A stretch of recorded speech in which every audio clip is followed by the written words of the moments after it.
कल को लेकर के कोई प्रश्न हो, कल तक की चर्चा में या कोई शेयरिंग हो तो हम पहले उसको सुन लेना चाहेंगे।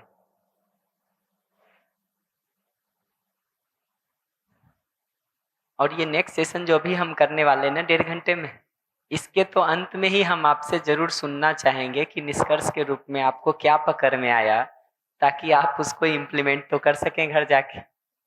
अगर वो निष्कर्ष ही मानस में स्थिर नहीं होंगे तो इम्प्लीमेंट होने का काम कैसे हो सकता है, कैसे हो सकता है। तो इस सेशन के तो हम एंड में ही आपसे सुनना चाहेंगे कि क्या निष्कर्ष आपको पकड़ में आ रहा है, ताकि उसके इम्प्लीमेंट होने नहीं होने पर बात हो सके।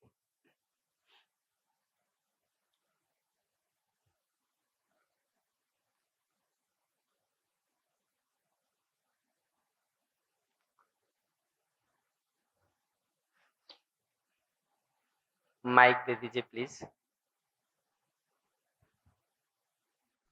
तो ये परिवार में जीने के संदर्भ में जो पहला पॉइंट लिखा हुआ है कि सही गलत के साथ साथ सबकी योग्यता का आंकलन करके सटीक कार्यक्रम बनाना, और जो फोर्थ पॉइंट लिखा हुआ है कि परस्पर जिम्मेदारी का विभाजन, इन दोनों में फर्क क्या होगा? मतलब ऐसे लग रहा है कि ये दोनों तो एक ही चीज है। कोई दिक्कत नहीं है, कोई दिक्कत। मुख्य बात यह है कि ये सारा मिला करके जीना तो एक ही तरह से होगा। वो जीने का एक स्वरूप क्या हो वो सब मिला के हमारा निकल जाए, ये मुख्य बात है। जीना इन 10 टुकड़ों में तो होना नहीं है। ये जितनी बात कहे हैं सब मिल करके एक तरह का जीना हमारा होता है। तो अल्टीमेटली तो सब जुड़ करके ही जीने का एक डिजाइन बनने की जरूरत है।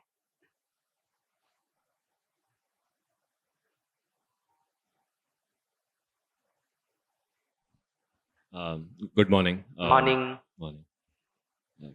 कल आपने अफेक्शन, स्नेह में जो ये वाली बात कही थी कि मतलब मुझे समझना था इस बात को। समटाइम्स इन लाइफ हम लोग किसी और फेस में होते हैं, like just example, if I have school friends, college friends, and at that point of time, उस समय हम लोग का बहुत अच्छा आपस में लाइक कनेक्शन था, बहुत अच्छे से हम लोग साथ में रहते थे।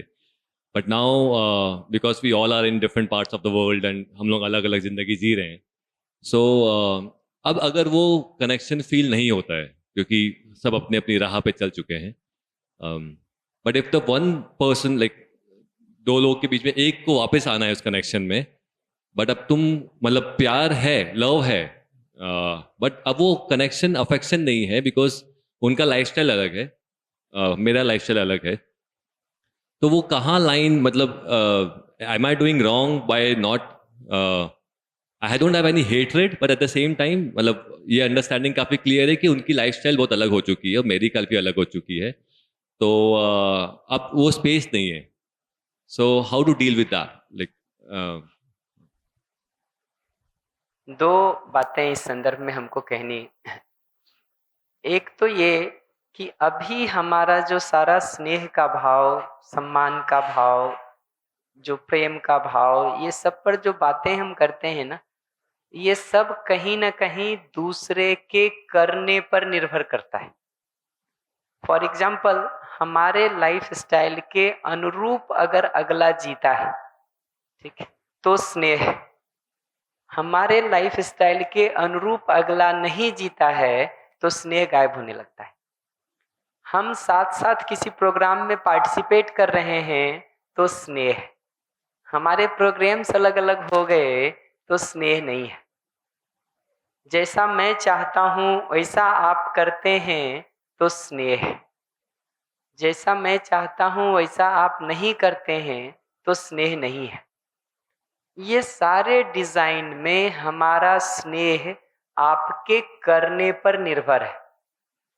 माई feeling of affection is based on your behaviour और कंडक्ट। इसमें क्या हुआ कि the remote control of my feeling of affection is in your hand rather than being it in my hand. क्योंकि आपका कंडक्ट, आपका बिहेवियर, आपका कुछ करना या नहीं करना, ये डिसाइड कर रहा है कि मेरे अंदर स्नेह होगा कि नहीं होगा। ये बात पकड़ में आ रही? क्या कह रहे? आपका कुछ करना या नहीं करना ये डिसाइड कर रहा है कि मेरे अंदर फीलिंग ऑफ अफेक्शन होगा कि नहीं होगा। यहाँ जो सारी बात कह रहे हैं वो ये कि एग्जिस्टेंशियल रियलिटी के एप्रोप्रिएट अंडरस्टैंडिंग के बेसिस पर इस फीलिंग को होने की जरूरत है। मैंने ये समझा है कि the other human being also wants my happiness and prosperity। वो हमारी सुख समृद्धि को चाहता है। इस बात को देखने के आधार पर उसके प्रति हमारा ट्रस्ट का फीलिंग है। The purpose, program and potential of the other human being is similar to me। इस बात को देखने के आधार पर दूसरे को अपने जैसा स्वीकारने से सम्मान का भाव मेरे में उसके प्रति है। इसके लिए अगले को कुछ नहीं करना है। देखिए, ऐसा नहीं है कि अगले को हमारे मनोनुकूल करना है तब विश्वास, मनोनुकूल नहीं करेगा तो नहीं विश्वास। ऐसा नहीं है कि अगला हमारे काम में सहयोग करेगा तो विश्वास, नहीं करेगा तो नहीं विश्वास। इन the same way the other person also wants the happiness and prosperity of mine। इस बात की समझ मेरे में ट्रस्ट इंश्योर कर रही है, ना कि अगले आदमी का कुछ करना मेरे में समझ इंश्योर कर रहा है, मेरे में ट्रस्ट इंश्योर कर रहा है। सिमिलरली जो रिस्पेक्ट है वो अगले आदमी का कुछ करना मेरे अंदर उसके लिए रिस्पेक्ट इंश्योर नहीं कर रहा है, बल्कि मैंने जो मानव के बारे में समझा है कि लक्ष्य के रूप में, गोल के रूप में, every human being aspires for continuity of happiness and prosperity. This goal is similar और this goal is same for each one of अस।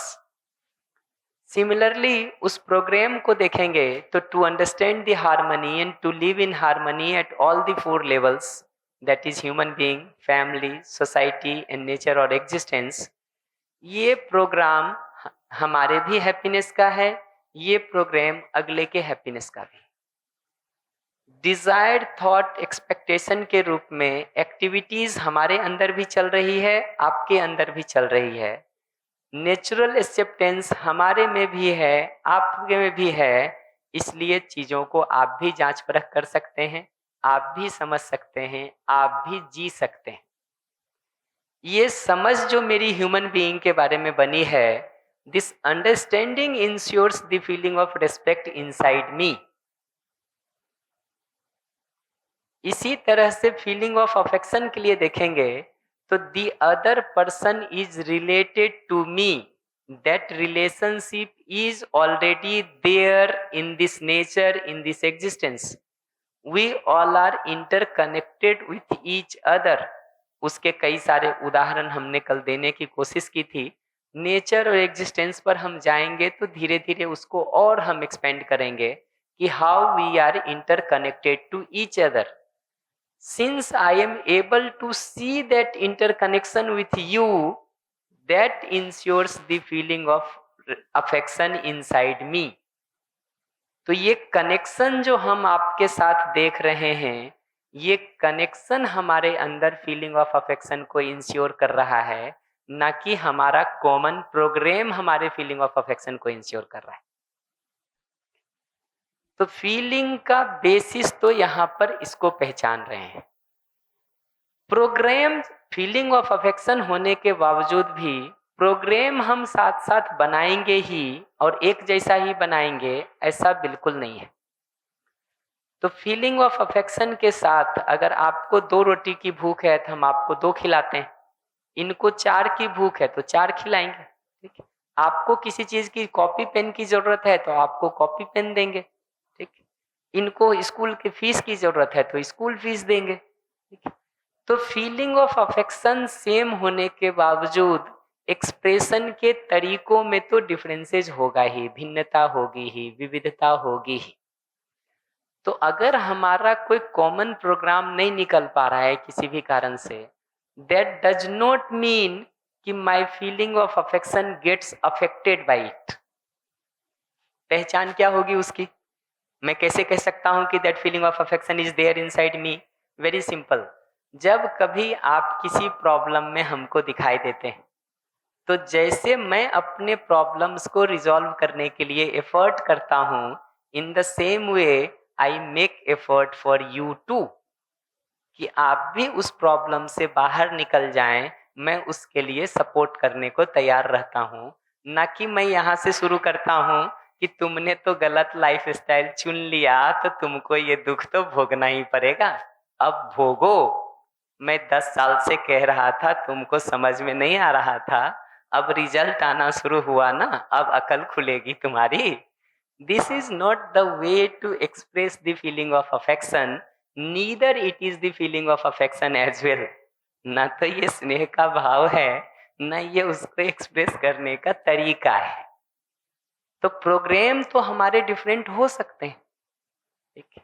हो सकता है कॉमन नहीं निकले, क्योंकि आप एक तरह से जीना करना चाहते हैं, मैं दूसरी तरह से जीना करना चाहता हूं, बट डायलॉग फिर भी हो सकता है। अगर आप चाहते हो कि कॉमन प्रोग्राम कुछ बनाए ही जाएं, तो डायलॉग हो सकता है, डिस्कशन स्टार्ट हो सकता है, और उस डिस्कशन में अपने व्यू पॉइंट को रखा जा सकता है। क्या ध्यान रखें उस डिस्कशन को करते समय, वो अभी हमारा नेक्स्ट टॉपिक है। या ये बात सही है कि प्रोग्राम्स अलग कर सकते हैं, and eight the same time मतलब हम अपने लाइफ में भी अलग अलग फेजेस में अलग अलग like we get to know much more about us. So अब जैसे अगर मैं कॉलेज टाइम में मैं बहुत लाइक मस्ती करता था, मिस्चीवियस था and all that, if they still relate to me with that viewpoint, and तो मैं अगर उनको बहुत अच्छे तरीके से यही कि अगर आप तुम्हारा लाइफस्टाइल मैं उनको गलत भी नहीं बोल रहा हूँ, क्योंकि like they are having a good lifestyle in back in Europe, US, whatever. So अच्छे मन से कि यार बहुत अच्छा है, तुम लोग बहुत अच्छा जी रहे हो, एंड अब थोड़ा सा मैं खेती बाड़ी इन सब में रहता हूँ, तो शायद इतना कॉमन प्रोग्राम्स नहीं है हमारे, एंड तो हम अपने जो क्लोज सर्कल है उसमें हम सबको तो नहीं लेके चल सकते ना, जो बचपन से जिन लोगों से मिले हैं, जब जिस समय पे हम जिनसे क्लोज हुए थे, but we can not continue all the time with them, we change throughout the life. So उस चीज को मतलब कभी लोगों को छोड़ना भी तो एक affirmation of love and respect है, कि हाँ मैं समझ सकता हूँ कि शायद अब मैं सेम प्लेटफॉर्म पे नहीं खड़ा हूँ, and it's a good sign to like कि हाँ तुम अच्छा जी रहे हो, अपन अच्छा जी रहे हैं, जब भी जरूरत पड़ेगी मैं हमेशा खड़ा हूँ उस चीज के लिए। वही, सो अगर वो ये है कि हम कंसर्न एक दूसरे के लिए उतना ही रख रहे हैं, प्रोग्राम्स हम डिफरेंट बना ले रहे हैं, तो वहां तक कोई प्रॉब्लम नहीं है, ठीक है? वो तो हो ही सकता है, हो ही सकता है। आज मैं इस काम में लगा हुआ हूँ, तो जो हमारे स्कूल फ्रेंड हैं वो कुछ और कामों में हैं, जो कॉलेज फ्रेंड हैं इवन वो भी कुछ और कामों में लगे हैं, ठीक है? बट वो कंसर्न हमारा एक दूसरे के लिए बना रहे, भाव उस जगह पे है, ठीक है?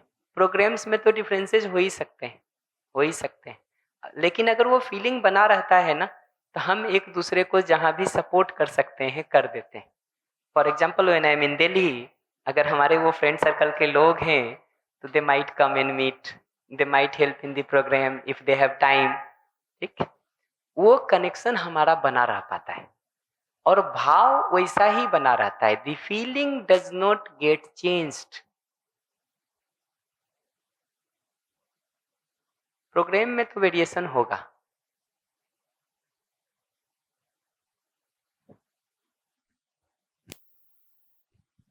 जी, जैसे कि अभी आपने ये बात बोली कि अब जैसे मेरा जो कार्यक्रम था, आज से पहले तक का, मतलब कि उसमें अगर देखा जाए तो विश्वास, सम्मान, स्नेह, ये मूल्य जो है उसके अंदर में वो अप टू द मार्क नहीं थे।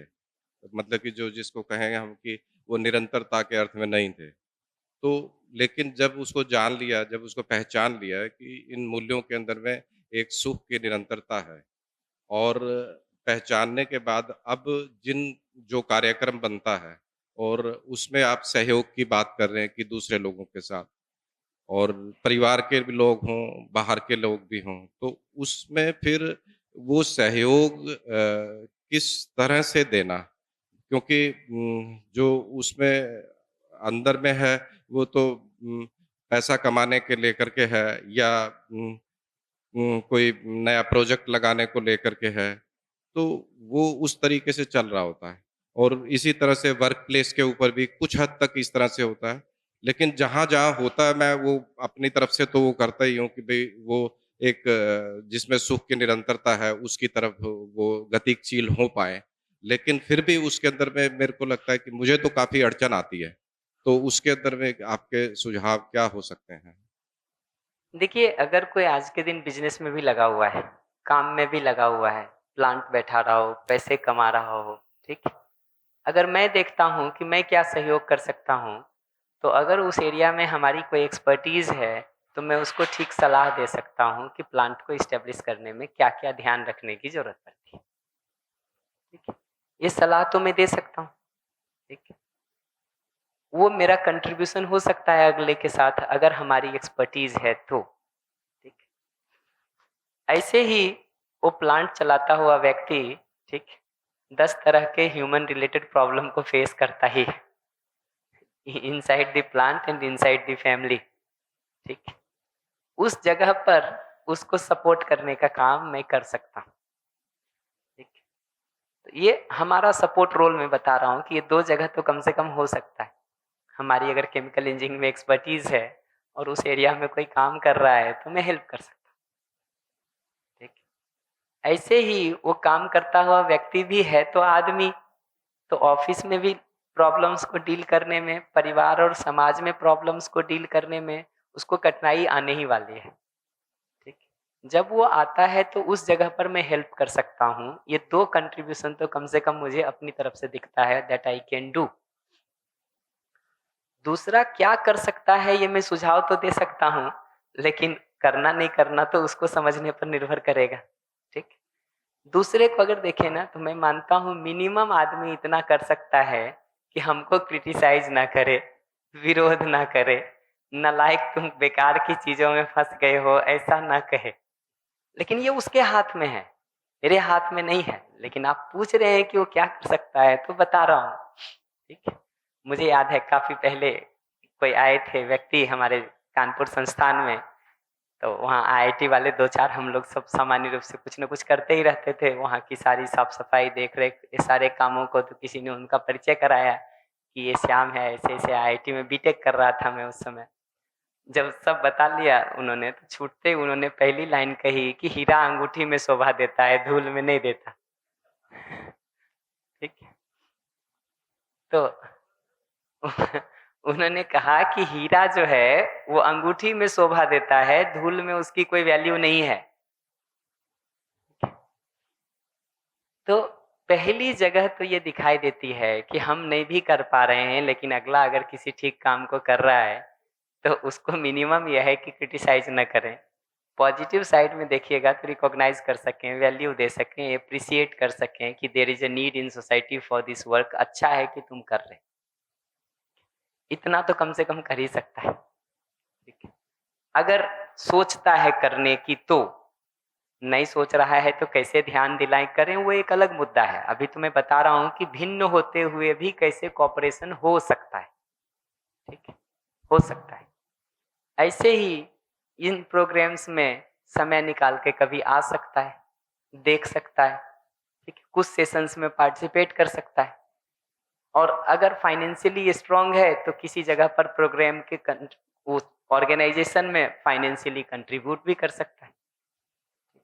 मैं सजेस्टिव वेज बता रहा हूं जिसमें हम अलग अलग जगह पर जीते हुए भी एक दूसरे के साथ कुछ कॉम्प्लीमेंट्रीनेस को फुलफिल कर सकते हैं, फुलफिल कर सकते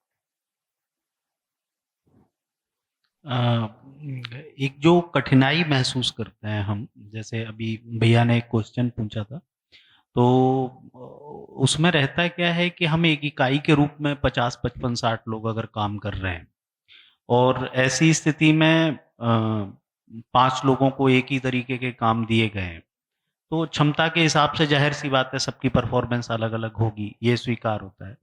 लेकिन ऐसी स्थिति में जिसकी क्षमता ठीक है, जिसकी परफ़ॉर्मेंस ठीक है, जिसका टाइमली डिलीवर होता है काम, ऐसी स्थिति में अब वो स्नेह है कि नहीं है, लेकिन उसके प्रति अट्रैक्शन तो जाता ही है कि ये आदमी ठीक कर रहा है।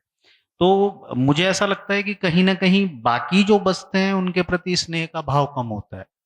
तो इसको कैसे हैंडल किया जाए?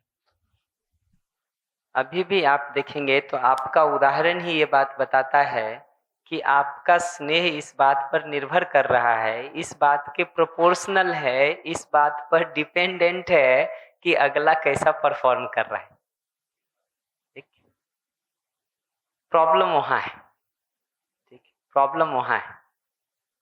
सॉल्यूशन क्या है? सॉल्यूशन यही है कि हर बार ये देख सकें कि फीलिंग ऑफ अफेक्शन का जो बेसिस है, वो बेसिस अगले का परफॉर्मेंस होना ठीक है। इसमें रिमोट कंट्रोल हमारे हाथ में है, या जो एग्जिस्टेंशियल रियलिटी की समझ हमारे में बन रही है कि ये एग्जिस्टेंस में हम एक दूसरे से जुड़े हुए ही हैं, उस जुड़ाव के कारण स्नेह होना ठीक है। उस जुड़ाव को देख करके अपने में स्नेह को इंश्योर किया जाए, ये ज़्यादा ठीक है, या अगला कुछ काम हमारे लिए अनुकूल कर रहा है, परफॉर्म बढ़िया कर रहा है, इस आधार पर स्नेह किया जाए, ये ठीक है।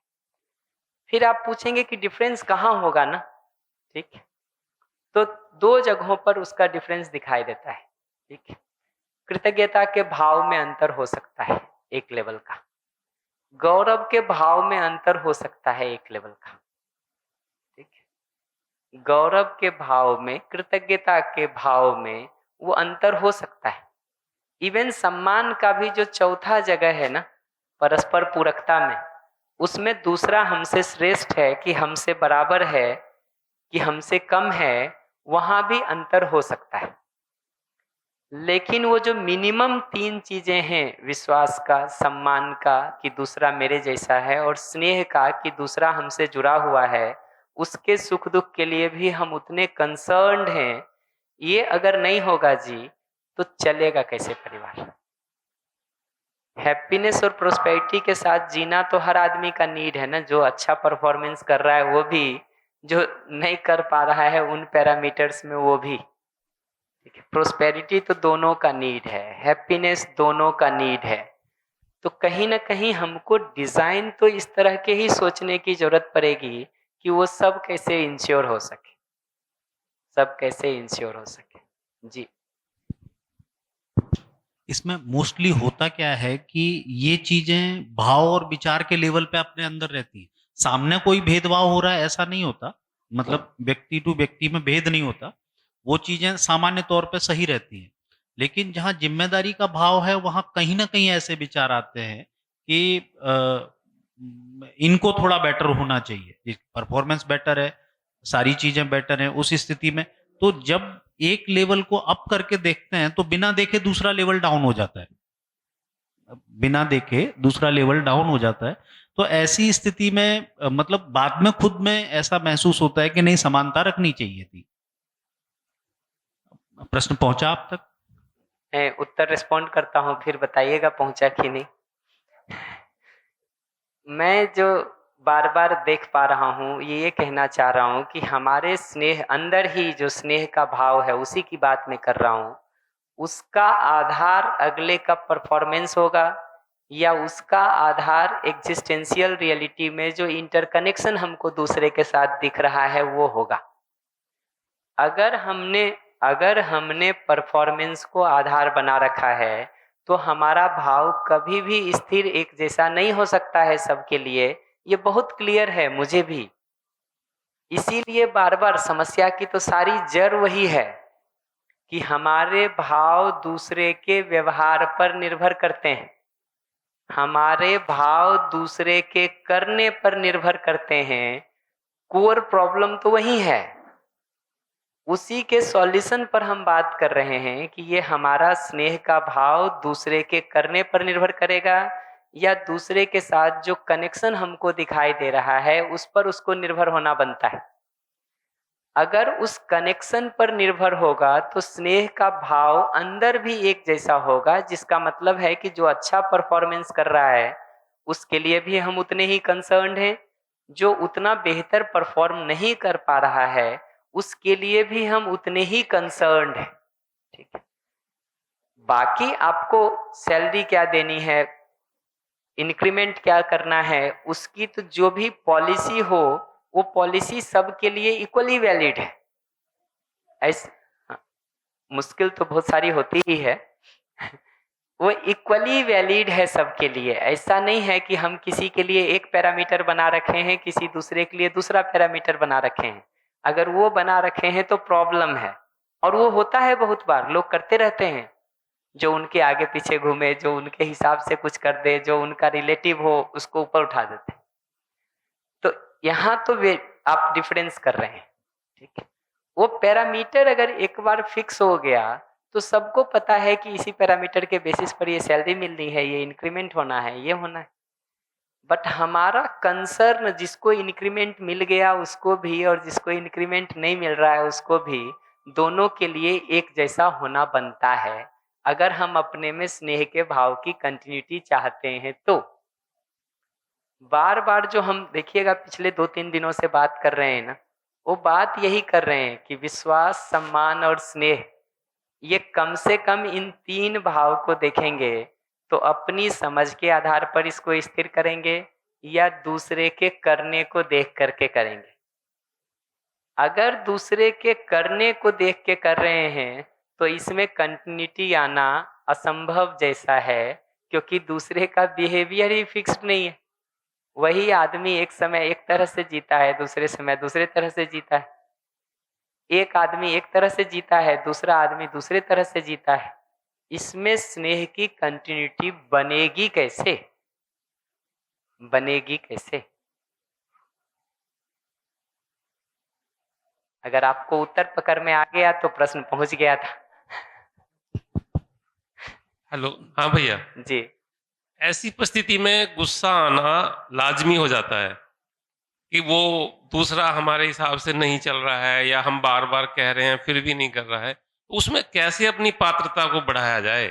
ये जो लाजिमी हो जाता है, जो आपने कहा ना कि हम बाध्य हैं करने को, ये फिर से इसी बात को बता रहा है कि हम गुस्सा करेंगे कि नहीं करेंगे ये अगले के व्यवहार पर निर्भर है, न कि मेरी समझदारी पर।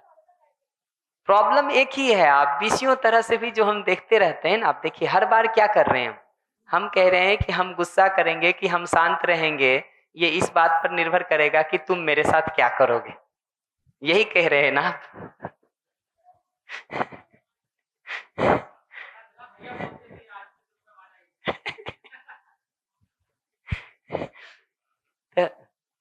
तो ये क्या है, देखिए बार बार जो चूक हो रही है ना, मैं फिर से पूछूंगा, वो वो प्रश्न भी मैं आपसे पलट के पूछ लेता हूँ। ये पहली बात तो क्लियर हो गई ना कि हम अपने गुस्सा या शांति का रिमोट कंट्रोल अगले को दे रहे हैं। ठीक, अगर ये करके रखे हैं तो हम संसार के आखिरी आदमी होंगे जो सुखी हो पाएंगे, क्योंकि सबको रिमोट प्रॉपरली चलाने आना चाहिए, तभी ना हमारा फंक्शन ठीक चलेगा। जितने लोगों के हाथ में हमने रिमोट दे दिया वो सबको प्रॉपरली ऑपरेट करने आना चाहिए, तभी हम ठीक चल पाएंगे। कोई एक आदमी भी गलत बटन दबा दे ना, गए हम काम से। भैया वेट मिनट, अभी उसको और उत्तर दूंगा मैं, अभी इतने पे नहीं छोड़ने वाला हूं मैं। हम पक्का करेंगे कि आप अगली बार घर में कुछ गलत करें ना तो गुस्सा ना करें आपके साथ। मैं मजाक कर रहा हूँ। मैं मजाक कर रहा हूँ। नहीं, उनको तो नहीं आता है, उनके करने से जो आपको गुस्सा आ जाता है ना, मैं उसको नॉर्मल होने का उपाय बता रहा हूँ। तो उसका पहला जगह ये पहचानना है कि रिमोट कंट्रोल हम दूसरे के हाथ में दे रहे हैं, और इस डिजाइन से चलेंगे तो हमको शांति कभी भी नहीं मिल सकती, क्योंकि 100 में 99 आदमी भी रिमोट को ठीक से ऑपरेट करे, ठीक है, उससे बात नहीं बनेगी। एक आदमी भी गलत दबा दे इसको तो हमारा बिगड़ना पक्का है। 100 में 99 आदमी इसको ठीक से ऑपरेट करे, उससे बात नहीं बनेगी। एक आदमी भर गलत दबा दे, हमारे बिगड़ना पक्का है। तो एक तो ये कह रहा हूं।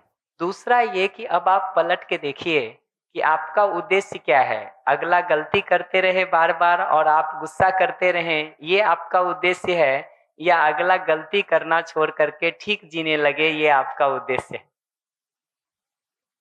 दूसरा वाला।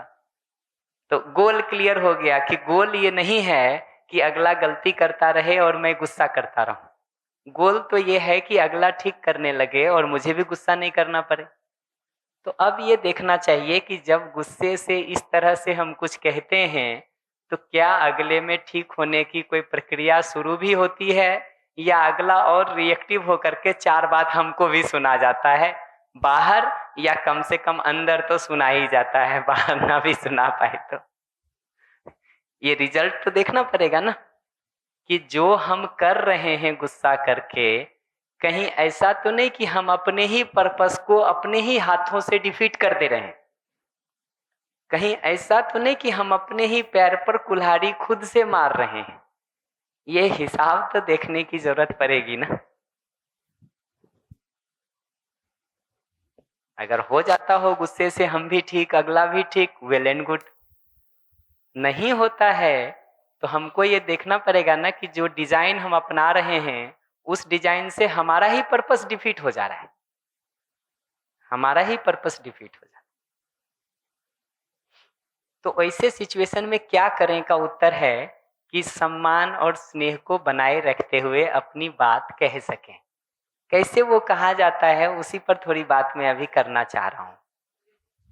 हाँ, मैं अभी 2 लोग उसके पीछे माइक उठाए हुए हैं, फिर आता हूँ आप भैया बात तो मुझे कुछ और करनी थी, लेकिन आपने बात कुछ और छेड़ दी।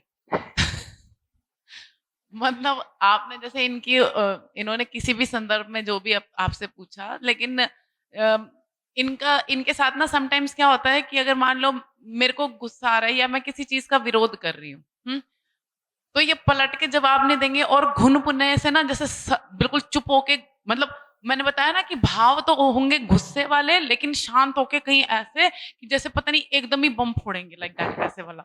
तो उस तरह से एक सेकंड के लिए रोकूंगा। इसका मतलब है इनर रिएक्शन हो रहा है हमारा, आउटर हम कुछ नहीं रिस्पॉन्ड कर रहे हैं, आउटर नहीं रिएक्ट कर रहे हैं। लेकिन but अभी inner आपने reaction बोला, तो हो ही रहा है। अभी आपने बोला कि आप उससे बात कर सकते हैं, प्यार से, स्नेह से, सम्मान से बात कर सकते हैं, उसको समझा सकते हैं।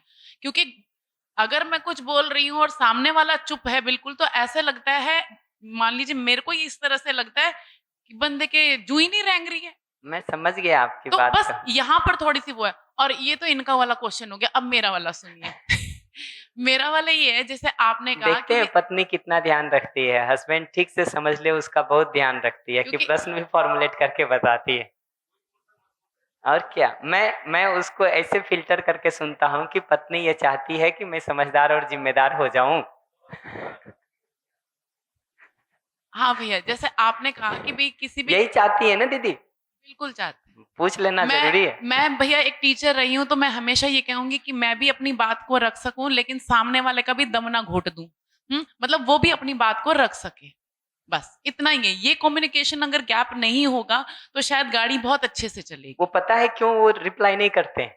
क्योंकि उनको पता है कि अभी रिप्लाई में अगर गुस्से से कुछ कह दिए ना तो आपका गुस्सा 3 गुना और बढ़ जाएगा। वही अगर आप पूछ रहे हैं कि क्यों नहीं करते, तो उसका उत्तर मैं बता दे रहा हूँ।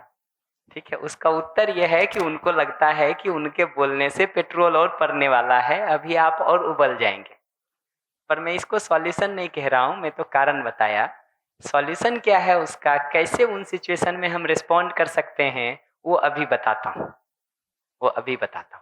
कल आपने जब स्नेह का अभाव के कारण बोले ना, तो मैंने एक अपने आप से एक पैराग्राफ लिखा था यहाँ बैठ के। घर जाके इनको आराम से समझाया, लेकिन उन्होंने बड़े मेरे को प्यार से, नहीं यार ये ऐसे बात नहीं है, ऐसे बात नहीं है, मैं आपको अकेले में पढ़वाऊंगी जो मेरी समझ जितनी आई, लेकिन इनको भी समझ में। अच्छा, अब मेरा क्वेश्चन सुनिए भैया। हाँ, बात ये कि आपने कहा कि मुझे अपनी समझ को अच्छे से रखना है, मुझे अपने पे काम करना है। जिस तरह से नवीन भैया ने कहा कि अगर 2 इंसान काम करते हैं, ठीक है? 2 इंसान काम कर रहे हैं, दोनों की क्षमता मतलब पोटेंशियल जो है मे भी हो सकता है काम करने की क्षमता बराबर है, योग्यता भी बराबर है, लेकिन उसको एक होता है ना, फिर निकम्मा किसे कहते हैं? निकम्मा किसे कहते हैं? और एक को अपने परफॉर्मेंस प्रेजेंट करना आता है। अब मान लीजिए एक मेड का ही एग्जांपल दे देती हूँ, मैं उसको उसी के तरीके से सोच रही हूँ।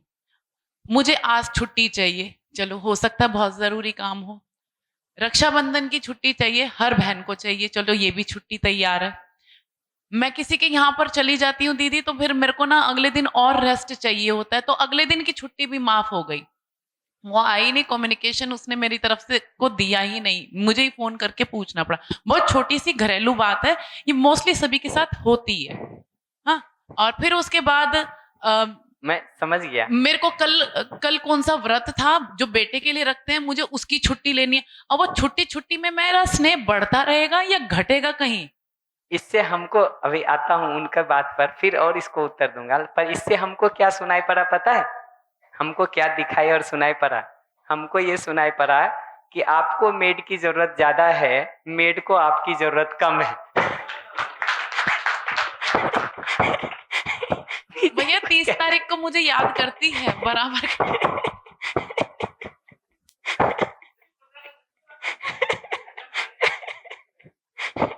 पीछे ये जीन विद्या के शिविर करने के पहले, जी जीन विद्या के शिविर करने के पहले और करने के बाद भी जब तक स्नेह पूरा ढंग से समझ में नहीं आया, विश्वास सम्मान समझ में नहीं आया, तब तक किसी से मिलते थे तो मेरे अंदर चलता था भी ये इसकी समझ पूरी नहीं है ना, इसकी बात भी ठीक नहीं है, इसका कार्यक्रम जो भी नौकरी पर वो भी ठीक नहीं है, तो मैं उसकी बात काटता था, सामने वाला मेरी बात काटता था, ऐसे चलता था। फिर मुझे लगा भी ये भी ठीक तो नहीं चल रहा है।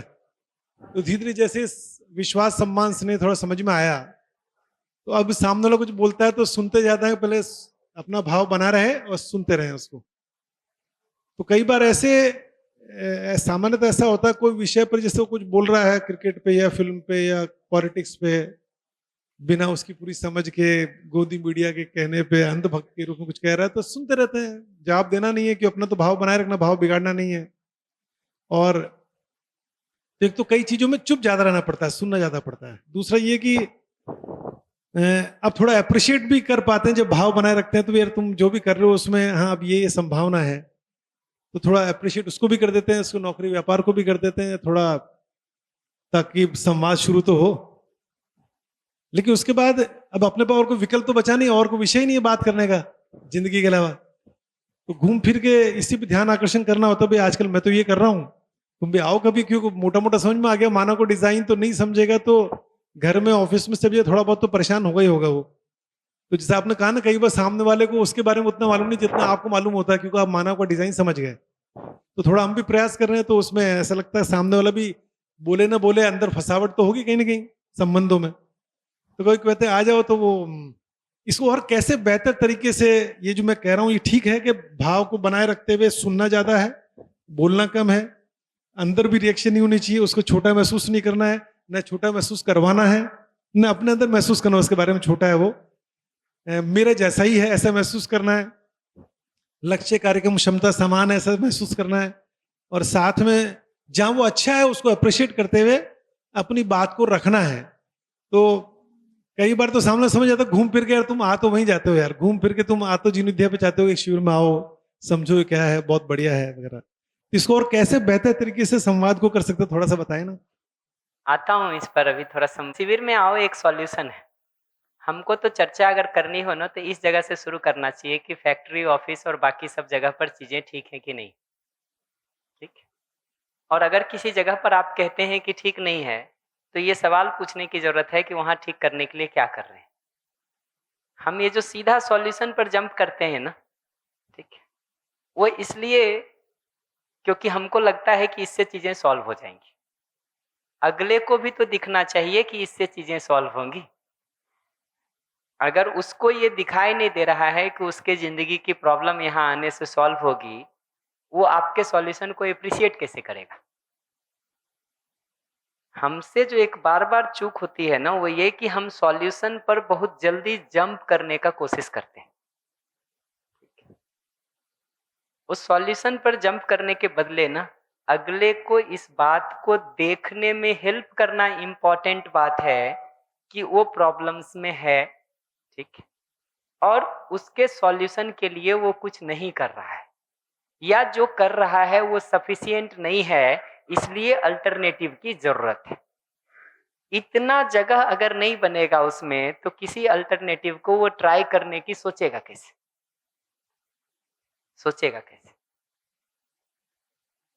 और प्रक्रियाएं अपना समय लेती हैं, ये तो मैं मानता हूं। कैसे उस डायलॉग डिस्कशन को करें, उस पर मैं थोड़ी बात कर देता हूं। हाँ, माइक दे दीजिए इधर प्लीज।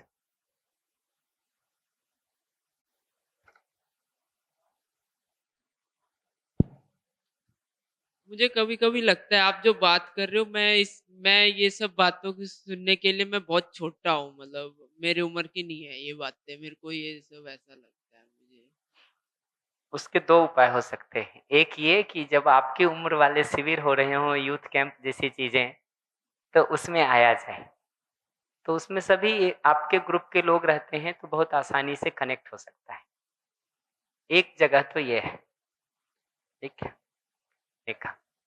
दूसरी जगह ये है कि हमको रुक के थोड़ा ये देखना चाहिए कि ये बाकी सब लोगों को इसका नीड क्यों लग रहा है, ठीक है, और वो जो रिलेट कर पा रहे हैं तो कैसे रिलेट कर पा रहे हैं। मतलब जो आपसे उम्र में अधिक लोग हैं और रिलेट कर पा रहे हैं, तो वो क्यों कर पा रहे हैं और कैसे कर पा रहे हैं, उसको थोड़ा पकड़ने का कोशिश करना चाहिए।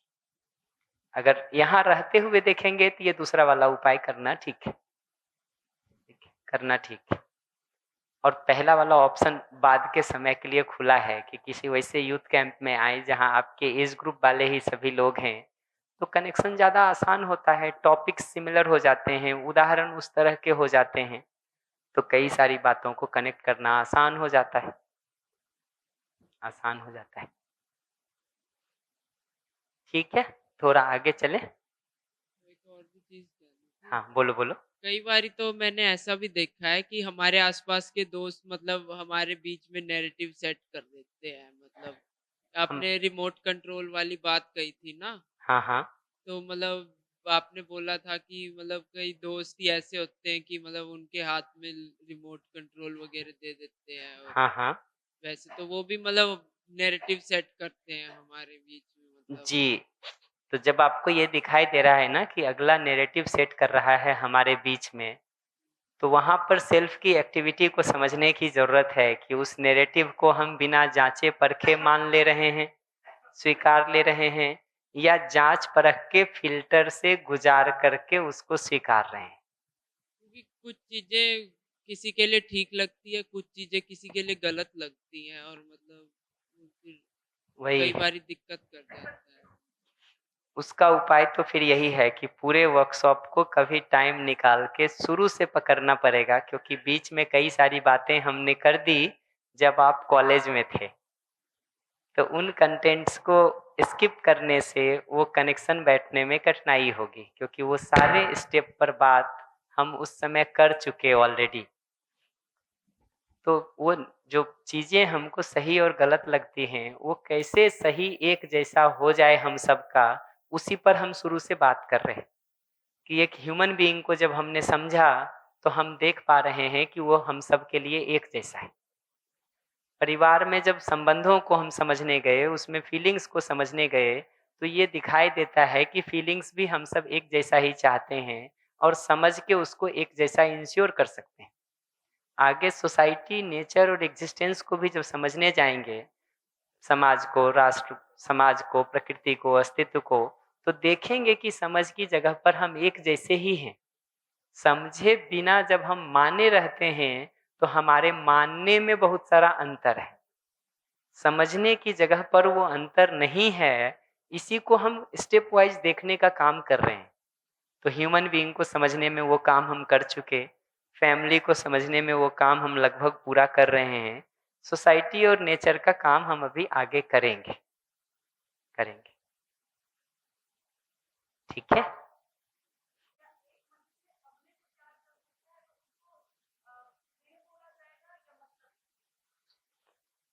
देखिए, मैं तो उसको अगर ठीक से कहिएगा ना, तो मैं तो ऐसे देखता हूँ कि एक आदमी अगर खुद का ही ध्यान नहीं रख सकता है, खुद का ही केयर नहीं करता है, खुद के प्रति ही वो सेल्फ कॉन्फिडेंस और अपने अंदर ही वो भाव अपने लिए स्वीकृति का नहीं है, जिसको आप स्नेह कह रहे हैं, दूसरों के लिए कैसे हो सकता है?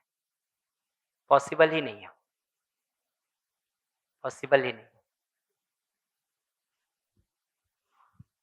हाँ, सभी को मेरा प्रणाम। हाँ भैया, ये जो 5वां पॉइंट है, एक दूसरे को समुचित फीडबैक देने का प्रावधान, तो इसमें समुचित थोड़ा-सा आप जी, इसको समझा दें। जी, जी, आ जाते हैं।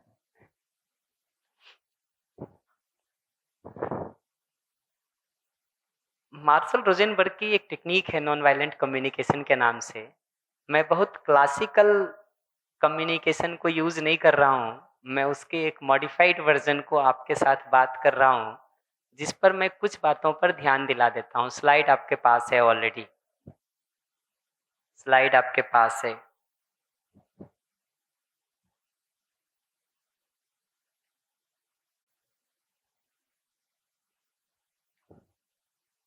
मिल गई ये स्लाइड? क्या कहता है ये स्लाइड, उसको मैं एक-एक स्टेप से बता देता हूँ। नीड से शुरू करता हूँ मैं, थर्ड स्टेप से। हम सबको देखेंगे तो अपनी ज़िंदगी को व्यवस्थित जीने के लिए, सहजता से जीने के लिए कुछ ज़रूरतें होती हैं।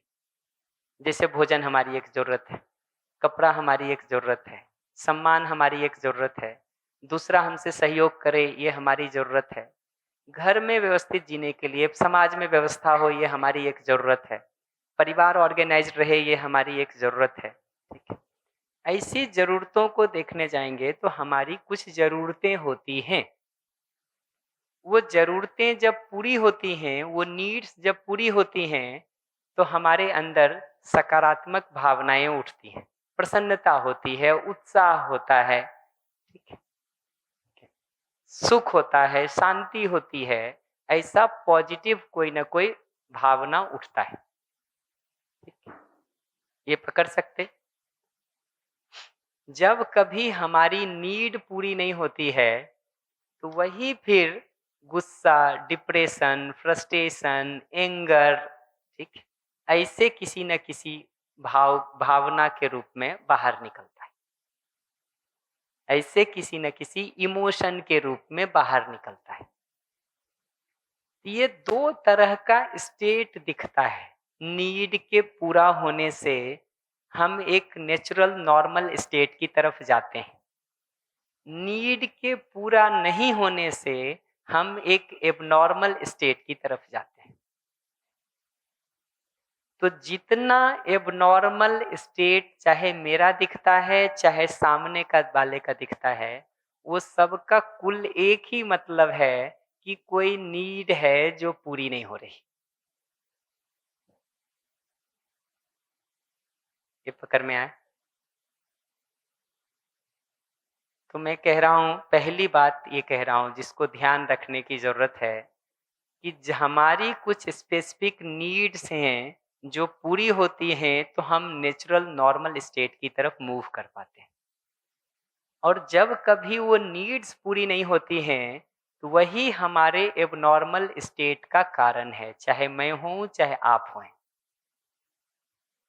तो सभी प्रकार का गुस्सा, सभी प्रकार का विरोध, सभी प्रकार का अपमान, सभी प्रकार की चीख चिल्लाहट, सभी प्रकार की नाराजगी सिर्फ एक बात बताती है कि हमारी कोई जरूरत पूरी नहीं हो रही है। ये पहला प्रिंसिपल मैं कह रहा हूं, ये पकड़ में आया? मैं सेशन के अंत में सुनना चाहूंगा आपसे, इसको सुनना चाहूंगा। अगर किन्हीं को लगे नहीं पकड़ में आ रहा है, आप अभी रोक लीजिए, हम 4 बार रिपीट कर देंगे, हम नहीं बढ़ेंगे आगे। हम चर्चा को इस जगह से शुरू कर रहे कि हम सबकी जिंदगी को व्यवस्थित जीने के लिए कुछ नीड्स होती है। जब जब वो नीड्स पूरी होती हैं तो हम एक नेचुरल नॉर्मल स्टेट की तरफ जाते हैं। हमारे अंदर नेचुरल नॉर्मल इमोशंस पैदा होते, सुख का, उत्साह का, प्रसन्नता का, शांति का। और जब कभी वो नीड्स पूरी नहीं होती हैं तो वही गुस्सा के रूप में, विरोध के रूप में, क्रोध के रूप में, चीखने चिल्लाने के रूप में, नाराजगी के रूप में, फ्रस्ट्रेशन के रूप में, डिप्रेशन के रूप में, एंगर के रूप में एक्सप्रेस होता है। ये बात आपको अपने को देख के लगता है कि आपको एंगर, डिप्रेशन, फ्रस्ट्रेशन, गुस्सा, नाराजगी, चीड़ तभी आती है जब आपकी कोई जरूरत पूरी नहीं होती? Mic please.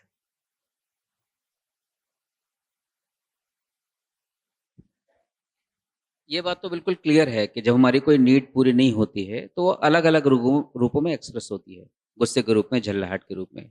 लेकिन कभी कभी अकारण भी गुस्सा आता है, जैसे कहते हैं मूड स्विंग हो गया, तो मूड कभी कभी अकारण भी ऑफ हो जाता है, वहां भी हमें अपने आप गुस्सा आने आपका लगता अपना है। कि दूसरे का, पहले ये बताइए। मेरा अपना भी। मुझे समझ में नहीं आता, इसका कोई कारण समझ में नहीं आता, बस मूड ऑफ हो गया और गुस्सा आने लगा। तो उसके पीछे क्या है? थोड़ा ध्यान से पीछे जाके देखिएगा कि कौन सी घटना है या क्या इंसिडेंट है जो उस मूड स्विंग को ट्रिगर कर रहा है। ठीक है, उसको पहचानने का तरीका बता रहा हूं कि एक स्टेप पीछे जाकर के देखिए कि ऐसा क्या घटित हुआ जिसने आपके मूड स्विंग को ट्रिगर कर दिया। उसको देखने जाएंगे तो दिखेगा कि ट्रिगर के रूप में जो चीज मिली, बेसिकली उसने आपकी नीड में बाधा पहुंचाई है। जैसे कल परसों कोई कह रहे थे कि किसी ने कहा कि हमारा जो है, मैं दूसरे को जैसे ही देखता हूं हमको गुस्सा आ जाता है। क्यों गुस्सा आता है? ठीक है, उसको अगर देखने जाएंगे तो कहीं ना कहीं उसका कोई नीड है। क्या नीड हो सकता है? नीड उसका कुछ भी हो सकता है जिस आदमी को देख रहा हो ना, वैसे चेहरे वाले आदमी से पहले कभी झगड़ा हो रखा हो। ठीक है, हो सकता है उसके पिताजी ने ही उसको गाली दी हो। ठीक है, तो बच्चे को देखते हैं और गुस्सा आ जाता है, बच्चे को समझ में भी नहीं आता है कि इसको क्या हो रहा है। तो अपने सारे मूड स्विंग के पीछे देखेंगे ना तो कोई ना कोई ट्रिगर पॉइंट दिखाई देगा। वो आपके अपने शरीर का भी कुछ हो सकता है, चोट लग गई वही मन खराब कर देता है आदमी का, बुखार आ जाए वही मन खराब कर देता है। तो ट्रिगर पॉइंट कहीं ना कहीं आपको दिखेगा, ट्रिगर पॉइंट कहीं ना कहीं आपको दिखेगा। वो आपके शरीर का अनकंफर्टनेस हो सकता है, वो किसी दूसरे व्यक्ति का व्यवहार हो सकता है, वो कुछ पुरानी बातें आपके अंदर याद आ गई वही हो सकता है। ठीक है, वो मौसम या वातावरण भी हो सकता है। कोई ना कोई ट्रिगर पॉइंट आपको दिखाई देगा। होता है कि नहीं, ऑब्जर्व करके देखा जाए, थोड़ी पहचानने की कोशिश की जाए। ये पहला स्टेप पकड़ में आया। किन्हीं को कठिनाई?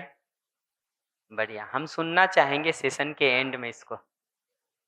Sorry, mic please. गुस्सा सिर्फ अपने लिए, जैसे सामने वाले को भी गुस्सा आया और उसको किसी तीसरे की वजह से आया, जी, ये भी इसी में काउंट होगा? सारा इसी में काउंट कर रहे हैं, सारा इसी में काउंट कर रहे हैं। अब उसमें हमारा तो कोई कंट्रोल नहीं होएगा। हाँ, रोल होना जरूरी नहीं है। हमारा रोल है आपके गुस्से में, ऐसा मैं बिल्कुल नहीं मैं कह रहा हूँ। मैं ये कह रहा हूँ कि आपको गुस्सा आ रहा है, इसका मतलब आपकी कोई जरूरत पूरी नहीं हुई, चाहे जहां से भी नहीं हुई हो। तो आप घर में आके हमारे ऊपर चिल्ला रहे हैं, इसका मतलब ये नहीं कि मेरे गुस्से का कारण आप मैं हूं या आपके नीड पूरा नहीं होने का कारण मैं हूं। ये मैं नहीं कह रहा हूं। मैं कह रहा हूं किसी जगह पर आपकी नीड पूरी नहीं होती है, वही आपके गुस्से का कारण बनती है। ये ठीक है? जैसे इन्होंने कहा ऐसे ही ना, कई बार थर्ड पर्सन का गुस्सा, जैसे दो लोग कॉन्वर्जेशन कर रहे हैं, उसको पुराना पहला थर्ड पर्सन का गुस्सा है, और जैसे वो मुझसे बात कर रहा है सेकंड पर्सन, गुस्सा मेरे ऊपर आ जाता है। तो उसमें मेरा कसूर कोई भी नहीं होता, बट वो कहीं ना कहीं परेशान करता तो है, गुस्सा है, बिल्कुल। क्योंकि वो भावनाएं ऐसी आएंगी कि वो हमें परेशान करे। तो फिर अपने आप को बड़ा असहाय समझते हैं कि गलती तो थी नहीं, ठीक बात है, तो गुस्सा उसका हमें सुनना पड़ रहा है। बिल्कुल।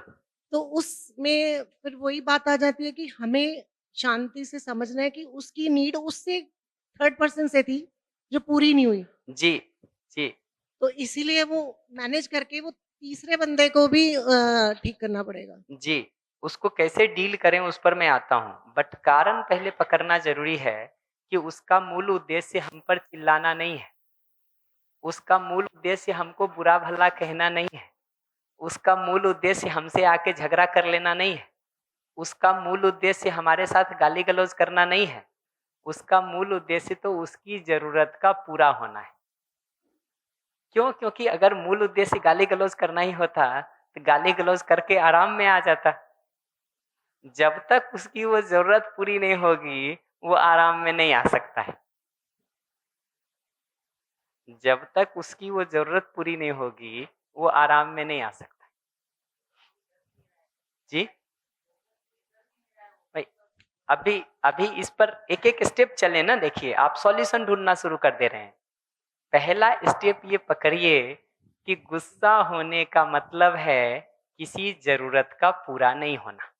तो कहीं न कहीं एफर्ट तो करने ही पड़ेंगे। बिल्कुल करने की ज़रूरत पड़ेगी। अभी स्टेप वाइज़ उसी पर आता हूँ कि क्या कर सकते हैं और कैसे कर सकते हैं।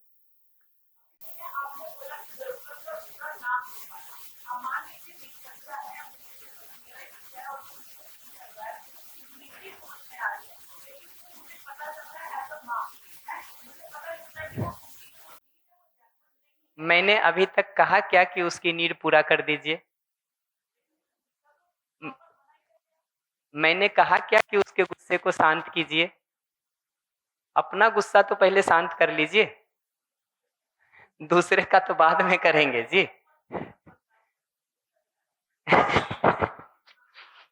ये पकड़ना ज़रूरी है। देखिए क्या होता है, हम हर बार चाहते हैं सॉल्यूशन निकल आए। सॉल्यूशन ऐसे निकल आएगा कि स्टेप वाइज उसकी कुछ तैयारी करेंगे तब निकलेगा। ये पहला प्रिंसिपल बता रहा हूं मैं कि किसी का भी गुस्सा, चाहे हमारा हो चाहे आपका हो, किसी नीड के पूरा नहीं होने को बता रहा है। ओवर जंप करेंगे ना तो आपको लगता है कि अगले की नीड ठीक नहीं है, अगले को लगता है आपकी नीड ठीक नहीं है। अब क्या करिएगा? अब क्या करिएगा? क्या दोनों सिद्ध करते रहिए अपना अपना नीड? आप कहिए मेरा ठीक है, वो कहेगा मेरा ठीक है, पूरी दिन बहस कर लीजिए। हम एकदम अभी सिर्फ पहला स्टेप कह रहे हैं कि अगले का, अगर ये प्रिंसिपल आपको समझ में आ जाए तो सुनने का पहला आर्ट ये बनता है कि अगला जब कभी विरोध से, अपमान से, क्रोध से, घृणा से, नाराजगी से कुछ कहता है तो उसको अपने ऊपर लेके सुनने की जरूरत नहीं है कि वो हमको ये सब कहना चाहता है। ठीक, अपने ऊपर लेके सुनने की जरूरत नहीं है कि वो हमको ये सब कहना चाहता है। इतना ही देखने की जरूरत है कि उसकी कोई नीड पूरी नहीं हो रही है, इसलिए वो ये सब कर रहा है। मैं फिर से वाक्य रिपीट कर देता हूं कि अगला गुस्से में, नाराजगी में, अपमान में, क्रोध में, घृणा में, विरोध में जब हमको कुछ कहता है तो हमको ये दिखना जरूरी है कि उसका मूल उद्देश्य हमको अपमान करना नहीं है, हमको विरोध करना नहीं है, हमसे नाराजगी नहीं है, हमको बुरा भला बताना नहीं है, हमको बेकार बताना नहीं है, हमको थप्पड़ मार देना नहीं है, हमारे साथ गाली गलौज करना नहीं है। उसका मूल उद्देश्य तो इतना ही है कि उसकी कोई फंडामेंटल जरूरत है जो पूरी हो जाए, और वो पूरा नहीं होने से वो ये सब रिएक्शन कर रहा है, ना कि वो हमको परेशान करने के लिए ये सब रिएक्शन कर रहा है। ये प्रिंसिपल समझ में आता है? गलत लगता हो तो जरूर बताइए, नहीं लगता हो तो यहाँ से अभ्यास का मुद्दा बनता है कि हम आगे से जब किसी को सुने तो दो चीज कह रहा हूं मैं, फिल्टर करके उसका नीड सुने, फिल्टर करके उसके सारे कचरे में से सिर्फ नीड सुने। तो अगर हस्बैंड ये कहता है कि तुमको दिन में 2 काम रहता है, वो भी तुम ठीक से नहीं करते हो, किसी काम के नहीं रह गए हो, तो फिल्टर करके इतना ही सुनने की जरूरत है कि वो कह रहे हैं कि आज चाय में चीनी ठीक नहीं है, कल से ठीक डाल सकते हो क्या? फिल्टर करके इतना ही सुनने की जरूरत है कि ये 3 काम तुमको बोले थे करने के लिए, उसमें 2 ही काम हो पाया, कल से ये तीनों काम ध्यान रख के कर सकते हो क्या? तो पहली चीज मैं कह रहा हूं कि फिल्टर करके उस नीड को सुना जाए और ये देखा जाए कि वो जो गुस्सा कर रहा है व्यक्ति, उसका मूल उद्देश्य कोई हमारे ऊपर गुस्सा करना नहीं है, हमसे नाराज होना नहीं है, हमको बेकार बताना नहीं है, हमारे साथ गाली गलौज मारपीट उसका उद्देश्य नहीं है, बल्कि उसकी अपनी कोई नीड पूरी नहीं हो रही है जिसके कारण उसने संतुलन खो दिया है और अब आके हमसे टकरा जा रहा है। आप देखते हैं ड्राइविंग करते समय अगले का संतुलन खो जाए तो आपसे आके टकरा जाता है। उसी दिन करमवीर जी बता रहे थे आज कि सामने वाली गाड़ी यहाँ से जा रहे थे, वो कोई सामने वाली गाड़ी आ रही थी, वो आपस में गप मार रहे होंगे, ठीक है, जो ड्राइवर थे बगल में पत्नी के साथ और बच्चों के साथ आके टकरा गए। तो उनका उद्देश्य करमवीर जी से टकराना था क्या?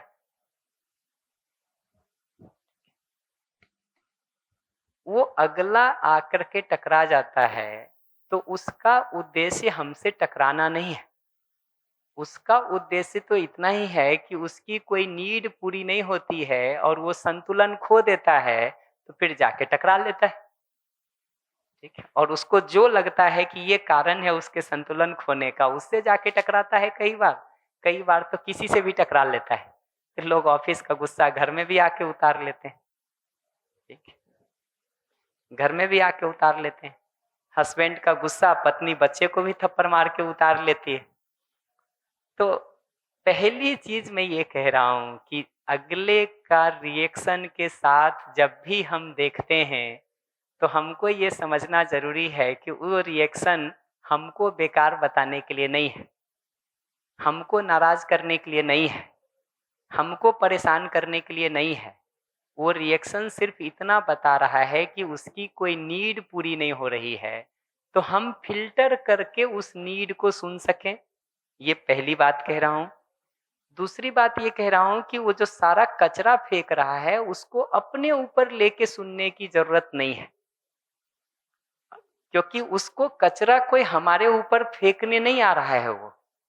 वो तो जब उसकी नीड पूरी नहीं हो रही है और वो अपना संतुलन खो दे रहा है, तो उस असंतुलन की स्थिति में जो उसको कारण समझ में आता है या नहीं भी कारण हो सामने पड़ जाता है तो उससे टकरा लेता है।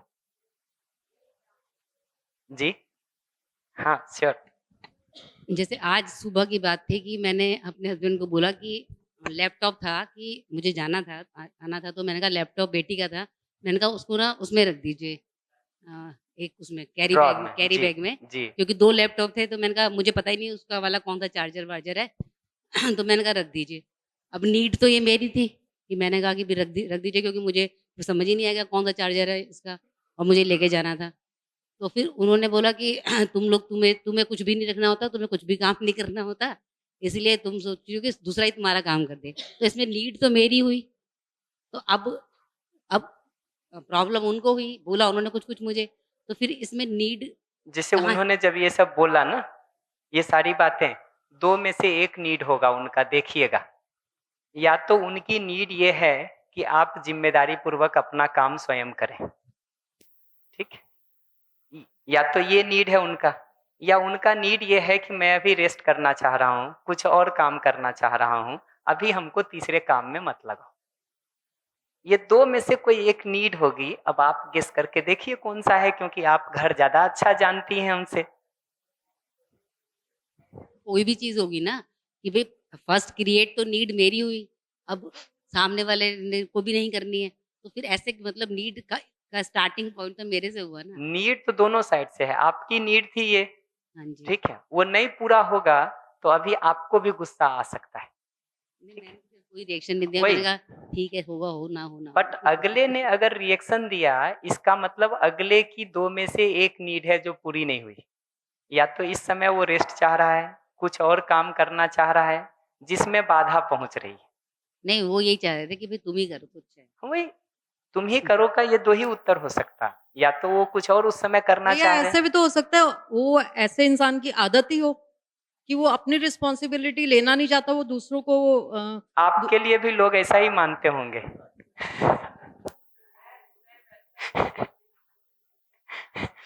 देखिए, ये सारी जगह पर देखिएगा ना, मतलब एक एक स्टेप चल रहा हूं मैं। हम सबको दूसरे के लिए लगता है कि दूसरा कुछ करना नहीं चाहता है, ठीक है। वही इसका मतलब अपना काम स्वयं करे, वो स्वयं जिम्मेदार बने। पहली नीड तो मैंने खुद ही प्लेस कर दिया। ये दो में से कोई एक नीड है, या तो ये नीड है कि आप जिम्मेदारी पूर्वक अपने काम स्वयं कर लें, या ये नीड है कि मैं अभी रेस्ट कर चाहता हूँ, मैं अभी कुछ और काम चाहता हूँ। जो हो, मतलब ये तो अपने अपने घर परिस्थिति के साथ देखे आदमी, मैं क्यों उसमें पढ़ूं कि कौन सा है, ठीक है।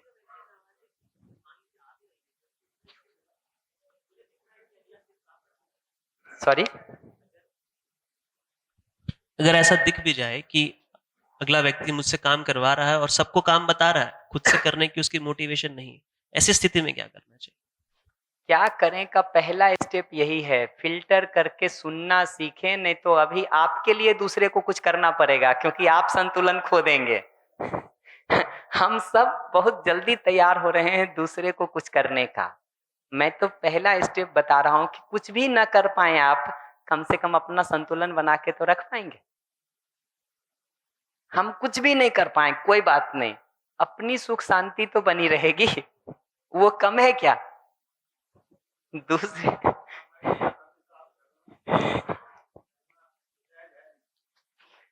सहज नहीं नहीं, हाँ माइक लेके बोलिए ना आराम से।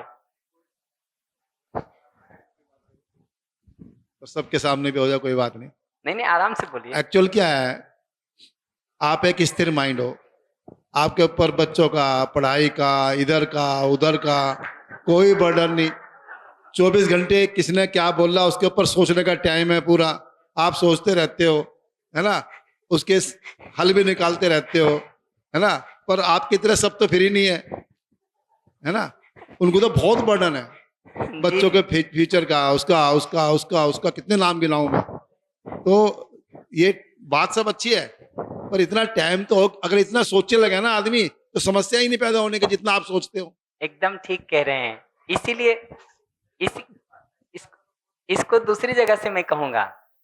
देखिए, होता यही है, किसी ने मोबाइल को ढूंढने में 50 साल लगाया, आपको 15 मिनट लगता है उसको प्रयोग करने में। किसी ने सिद्धांत को ढूंढने में 30 साल लगाया, 60 साल लगाया, ठीक है। आप 30 मिनट 60 मिनट में उसको प्रयोग कर लेते हो।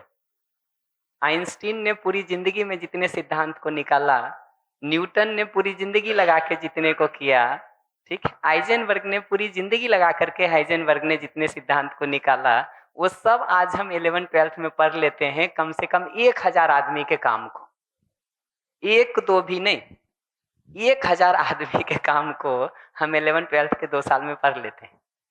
तो आपके पास समय नहीं है कि है मैं उस बहस में जाने के बदले ये कहूंगा कि उपाय निकाल के हम दे रहे आपको, प्रयोग करके तो 4 दिन देखिए। नहीं, पर उसमें मेरा कहना है, जब उन्होंने एक मिनट ताली मत बजाओ जल्दी, एक मिनट नहीं थोड़ा जी, हो जी, लो तर्क। आराम से। जब वो एक काम कर रहे हैं, वो एक अनुसंधान कर रहे हैं और वो लगे हैं जी, उसके विरोध करने वाला कोई नहीं है वहाँ जी, वो अपने काम में लगे और आगे बढ़ रहे हैं, और वो पूरी मानव जाति के लिए बहुत अच्छा है, पर वो लगे अपने काम में और उसका विरोध करने वाला नहीं। पर ये जो आप बात कह रहे हो, यहाँ पर तो आपके सामने पूरी अव्यवस्था खड़ी है ना, पूरी अव्यवस्था, और वो आपको 24 घंटे पढ़ा रही है। आप तो 7 दिन का शिविर लेकर अपने घर चले जाओगे, हम भी घर चले जाएंगे, पर वो 24 घंटे आपके मोबाइल के माध्यम से, दूसरे माध्यम से है, 24 घंटे आपके घरों में बढ़ गई, और वो आपको 24 घंटे पढ़ा रही है ना, और वो आपको दूसरी तरफ धकेल रही है बुरी तरह।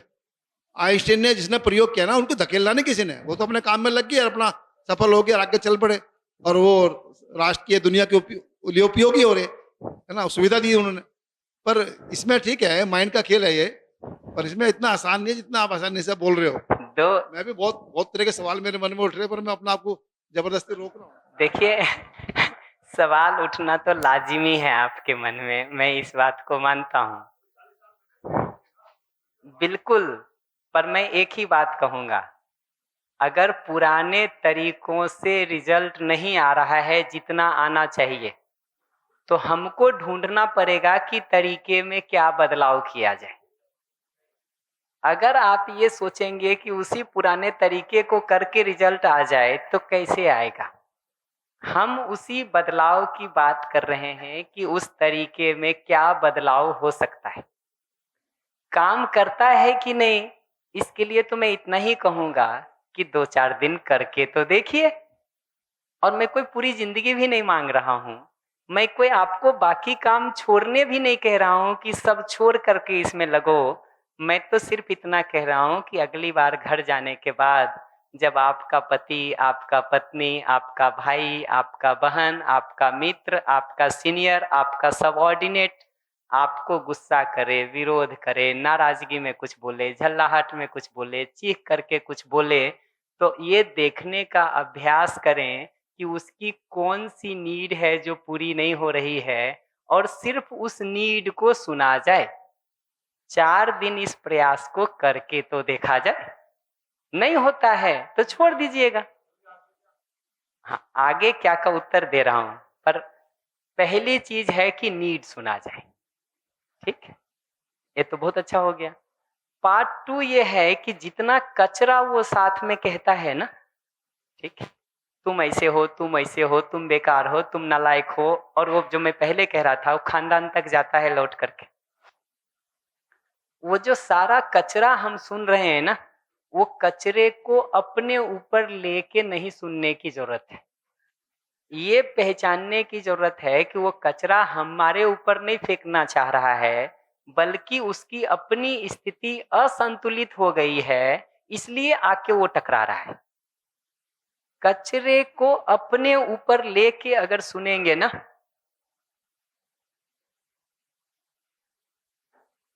कचरे को अगर, नेक्स्ट स्लाइड है ये, आराम से पलटिएगा, अभी यहाँ देख लीजिए, आपको उतने से काम चल जाएगा। कचरे को अपने ऊपर लेके सुनेंगे ना, तो 3 संभावना है। या तो हम डिफेंसिव हो जाते हैं। डिफेंसिव होने का मतलब हम अपनी सफाई देना शुरू कर देते हैं, सफाई देना शुरू कर देते हैं।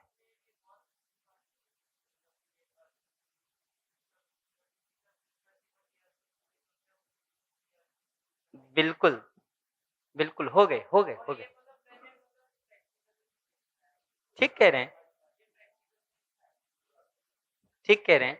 2 मिनट रुकिएगा, मैं बात को पूरी कर देता हूं, फिर प्रश्न पर आते। मैं इस किसी सेंटेंस के बीच में हूं। अपने ऊपर अगर लेके हम सुनते हैं ना, तो 3 संभावना है। एक संभावना है कि हम डिफेंसिव होकर के अपनी सफाई देना शुरू कर देते हैं। ठीक है, मैं ऐसा नहीं हूं, मैं ऐसी नहीं हूं, मैं ऐसा नहीं सोचता हूं, ये सफाई देना शुरू करते हैं। या हम रिएक्टिव हो जाते हैं कि तुम कौन से ठीक हो, अपना भी तो कभी चेहरा देखो। वो भाई साहब कह रहे थे पहले दिन कि खुद 120 केजी के हो और हमको पतला होने का उपदेश दे रहे हो। ठीक है, ये रिएक्टिव होने का मतलब है। ये रिएक्शन, जी,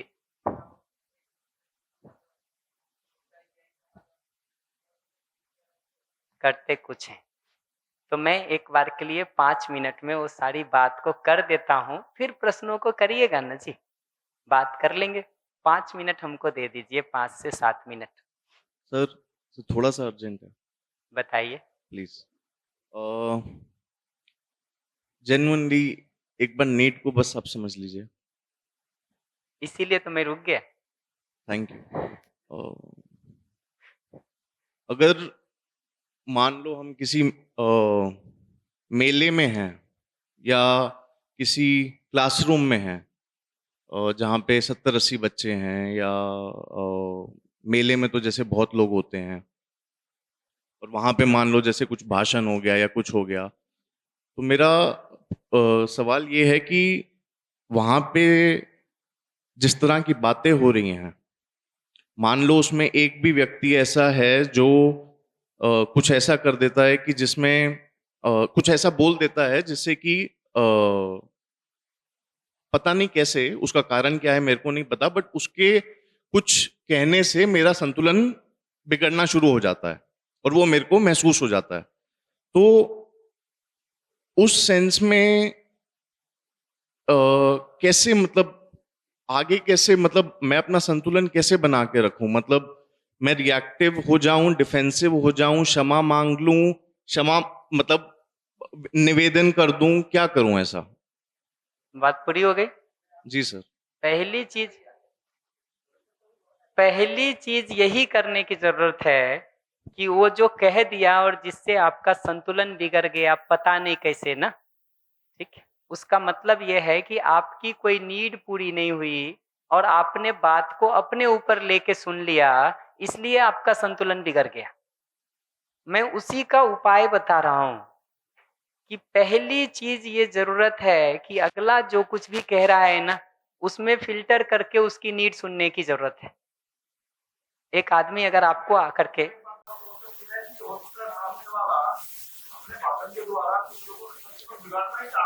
वही अभी आता हूं इस दूसरे पार्ट पर।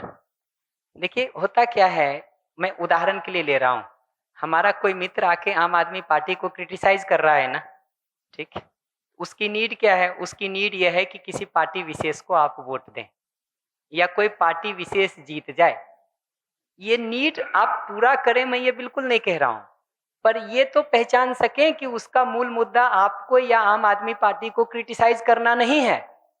उसका मूल मुद्दा अपने किसी व्यक्ति विशेष को प्रधानमंत्री बनाना है या किसी पार्टी विशेष को जिताना है। ये बेसिक बात तो पकड़ें। अदरवाइज क्या होता है कि हम भी रिएक्टिव या डिफेंसिव होकर के दो में से एक काम करेंगे, या तो आम आदमी पार्टी को डिफेंड करना शुरू करेंगे या वो भाजपा का है तो क्रिटिसाइज करना शुरू करेंगे कि तुम कौन से ठीक हो, अपना चेहरा देखे हो कभी? उसी बात को मैं कह रहा हूं कि अपने ऊपर लेके सुनेंगे तो या तो रिएक्टिव होंगे या डिफेंसिव होंगे, या एक तीसरी स्थिति और होती है कि आदमी अपने ऊपर लेके डिप्रेशन में चला जाता है कि हाँ यार मैं तो ऐसा ही हूं, हमसे तो ऐसा ही हो जाता है, हम तो ऐसे ही हैं, कुछ नहीं हो पा रहा हमसे। ये तीन में से एक स्थिति बनती है। और ये रिएक्टिव या डिफेंसिव आप बाहर भी हो सकते हैं, बाहर नहीं भी होते हैं तो अंदर हो लेते हैं।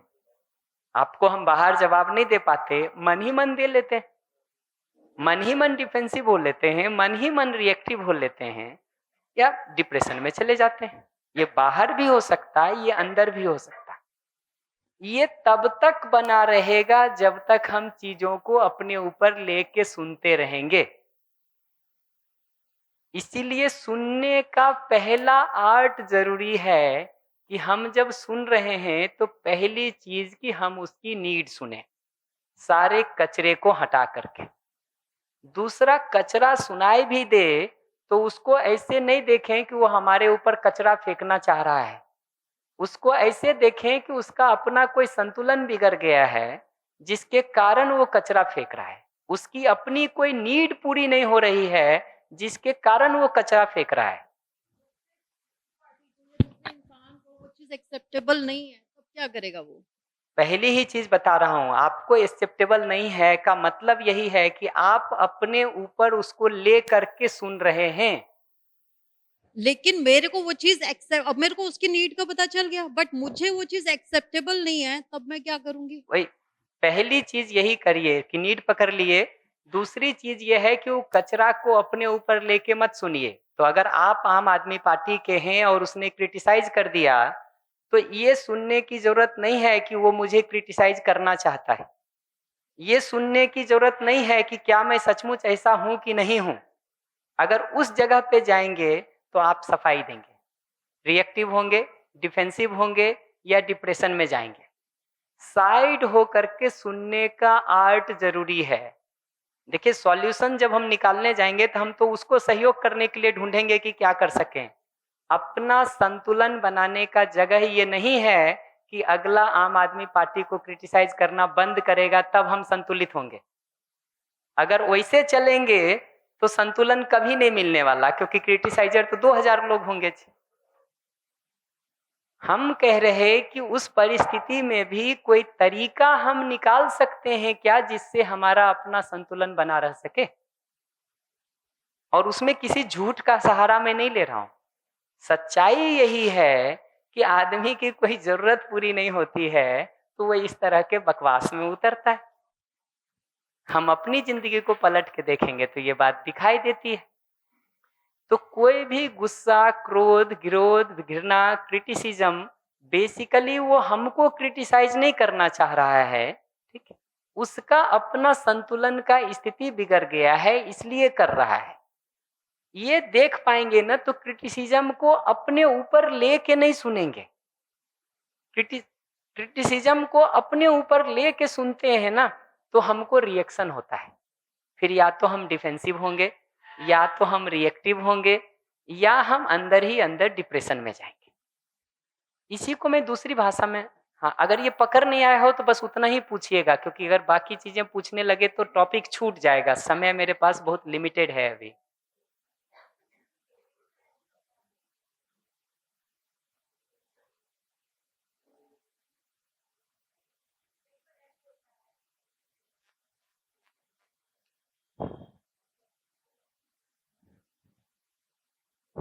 कि सामने वालों को जब जरूरत होती है वो तो बहुत अच्छा बन जाता है, उसके बाद वैसे के वैसे स्वभाव। इसका क्या आंसर? हर बार मैं एक ही बात कहूंगा कि जब बाद में वो वैसे का वैसे हो जा रहा है, मतलब विरोध कर रहा है, घृणा कर रहा है, क्रोध कर रहा है, ये सब का एक ही मतलब है कि उसकी कोई जरूरत पूरी नहीं हो रही है। अपने लिए पलट के देखिए ना, आप कब ये सब करते हैं? आप कब ये सब करते हैं? तो पहली चीज मैं कह रहा हूं, सुनने की जगह पर अगले का नीड सुना जाए। दूसरी चीज मैं कह रहा हूं कि उसके साथ जो कचरा सुनाई दे रहा है, उस कचरे को अपने ऊपर लेके नहीं सुना जाए, बल्कि ऐसे देखा जाए कि संतुलन बिगड़ने के कारण वो कचरा फेंक रहा है, न कि उसका उद्देश्य मेरे ऊपर कचरा फेंकना और हमको बेकार बताना है। सिर्फ ये दो काम ही करके देखिए ना, छोड़िए बाकी सब बातें। ये दो करके देखिए कि आपका अपना संतुलन बना रहता है कि नहीं। सॉल्यूशन क्या निकालेंगे वो बाद में देखेंगे, पर अपना संतुलन बना रहता है कि नहीं, सिर्फ ये दो काम करके देखिए। ट्राई कर लीजिए ना 3 दिन, इसमें क्या दिक्कत है। इसी को मैं दूसरी भाषा में ऐसे भी कहता हूं कि आदमी जो कुछ भी बोल रहा है, पीछे हम लोगों ने जब जीवन क्रियाओं को, सेल्फ की एक्टिविटीज को पढ़ने का काम किया था, तो ये देखा था कि आदमी अपने बिहेवियर या वर्क में जो भी एक्सप्रेस करता है वो उसके अंदर निर्णय होता है। डिजायर्ड थॉट एक्सपेक्टेशन की जगह पर कुछ डिसाइड करता है।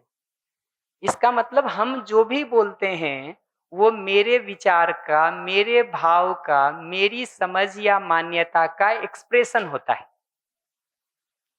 हम जो कुछ भी बोल रहे होते हैं वो मेरे समझ का, मेरी मान्यता का, मेरे भाव का, मेरे विचार का एक्सप्रेशन होता है। ठीक, इसका मतलब अगला भी अगर कुछ बोल रहा है तो उसको अपने ऊपर लेके क्यों सुना जाए, उससे इतना ही देखा जाए कि उसका इस बारे में ये भाव है, ये विचार है, ये मान्यता है। तो अगर कोई आम आदमी पार्टी को क्रिटिसाइज कर रहा है, मुझे उससे इतना ही सुनाई देता है कि उस व्यक्ति का आम आदमी पार्टी के बारे में ये भाव है, ये विचार है, ये समझ या मान्यता है, इतना ही सुनाई देता है। उसको अपने ऊपर लेके सुनेंगे कि आम आदमी पार्टी ऐसा है, अगर ऐसा सुनने लगेंगे ना तो आप डिफेंसिव हो जाएंगे कि नहीं, आम आदमी पार्टी ऐसा नहीं है। या आप बताने लगेंगे रिएक्टिव होके, ठीक है, कि तुम कौन से ठीक हो, भाजपा कौन सी ठीक है। या अपने में डिप्रेशन में चले गए तो कहेंगे हाँ यार, कहे तो कुछ ठीक ही रहा है, सचमुच मैं बार बार धोखा खा जाता हूँ किसी पार्टी से जुड़ के और लोग हमको एक्सप्लॉइट कर ले जाते हैं। तो ये 3 स्थितियां दिखाई देती हैं। देखिए, आप सोचते हैं बड़े बड़े पहाड़ तोड़ के सॉल्यूशन निकालेंगे उसको भी। हम तो कह रहे हैं ये बेसिक 2 स्टेप ही करके देखिए ना। कि सुनते समय सिर्फ नीड सुना जाए, अगले की नीड सुना जाए, पूरा करे, मैं ये बिल्कुल नहीं कह रहा हूं। दूसरा, कचरे को फिल्टर करें। दूसरा, कचरा सुनाई भी दे तो ये देख सकें कि उसका मूल उद्देश्य हमारे ऊपर कचरा फेंकना नहीं है, अपना संतुलन खो दिया है, उसकी नीड पूरी नहीं हो रही है, उसको वो रिएक्शन का कारण है। रिएक्शन का कारण उसकी नीड का पूरा नहीं होना है, ना कि मैं या मुझसे उसका कुछ लेना देना है। वेट, अभी थोड़ा सा वेट प्लीज।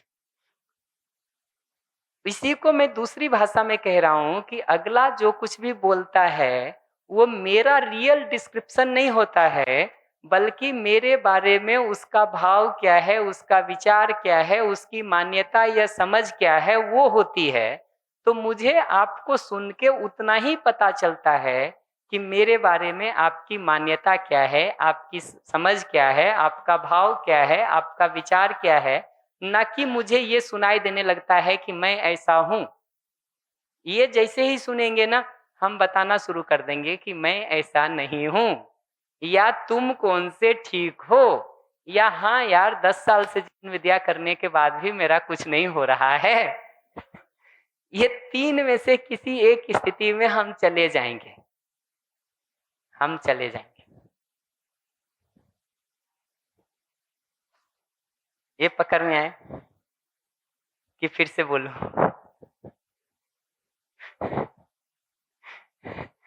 हम तो एकदम सिंपल बात कह रहे कि सुनते समय अगर अगला आदमी रिएक्टिव ढंग से कुछ भी कह रहा है, ठीक है, फिल्टर करके उसका नीड सुना जाए। आप कोई उदाहरण बताइए, हम बता देंगे अभी आपका नीड क्या है। आप चीखना शुरू करिए किसी बात को लेके, मैं अभी बता देता हूँ नीड क्या है। मैं शुरू करूं? Why not single statement, that's all। क्या मतलब? एक लाइन बस, स्टोरी नहीं। हाँ, स्टोरी नहीं।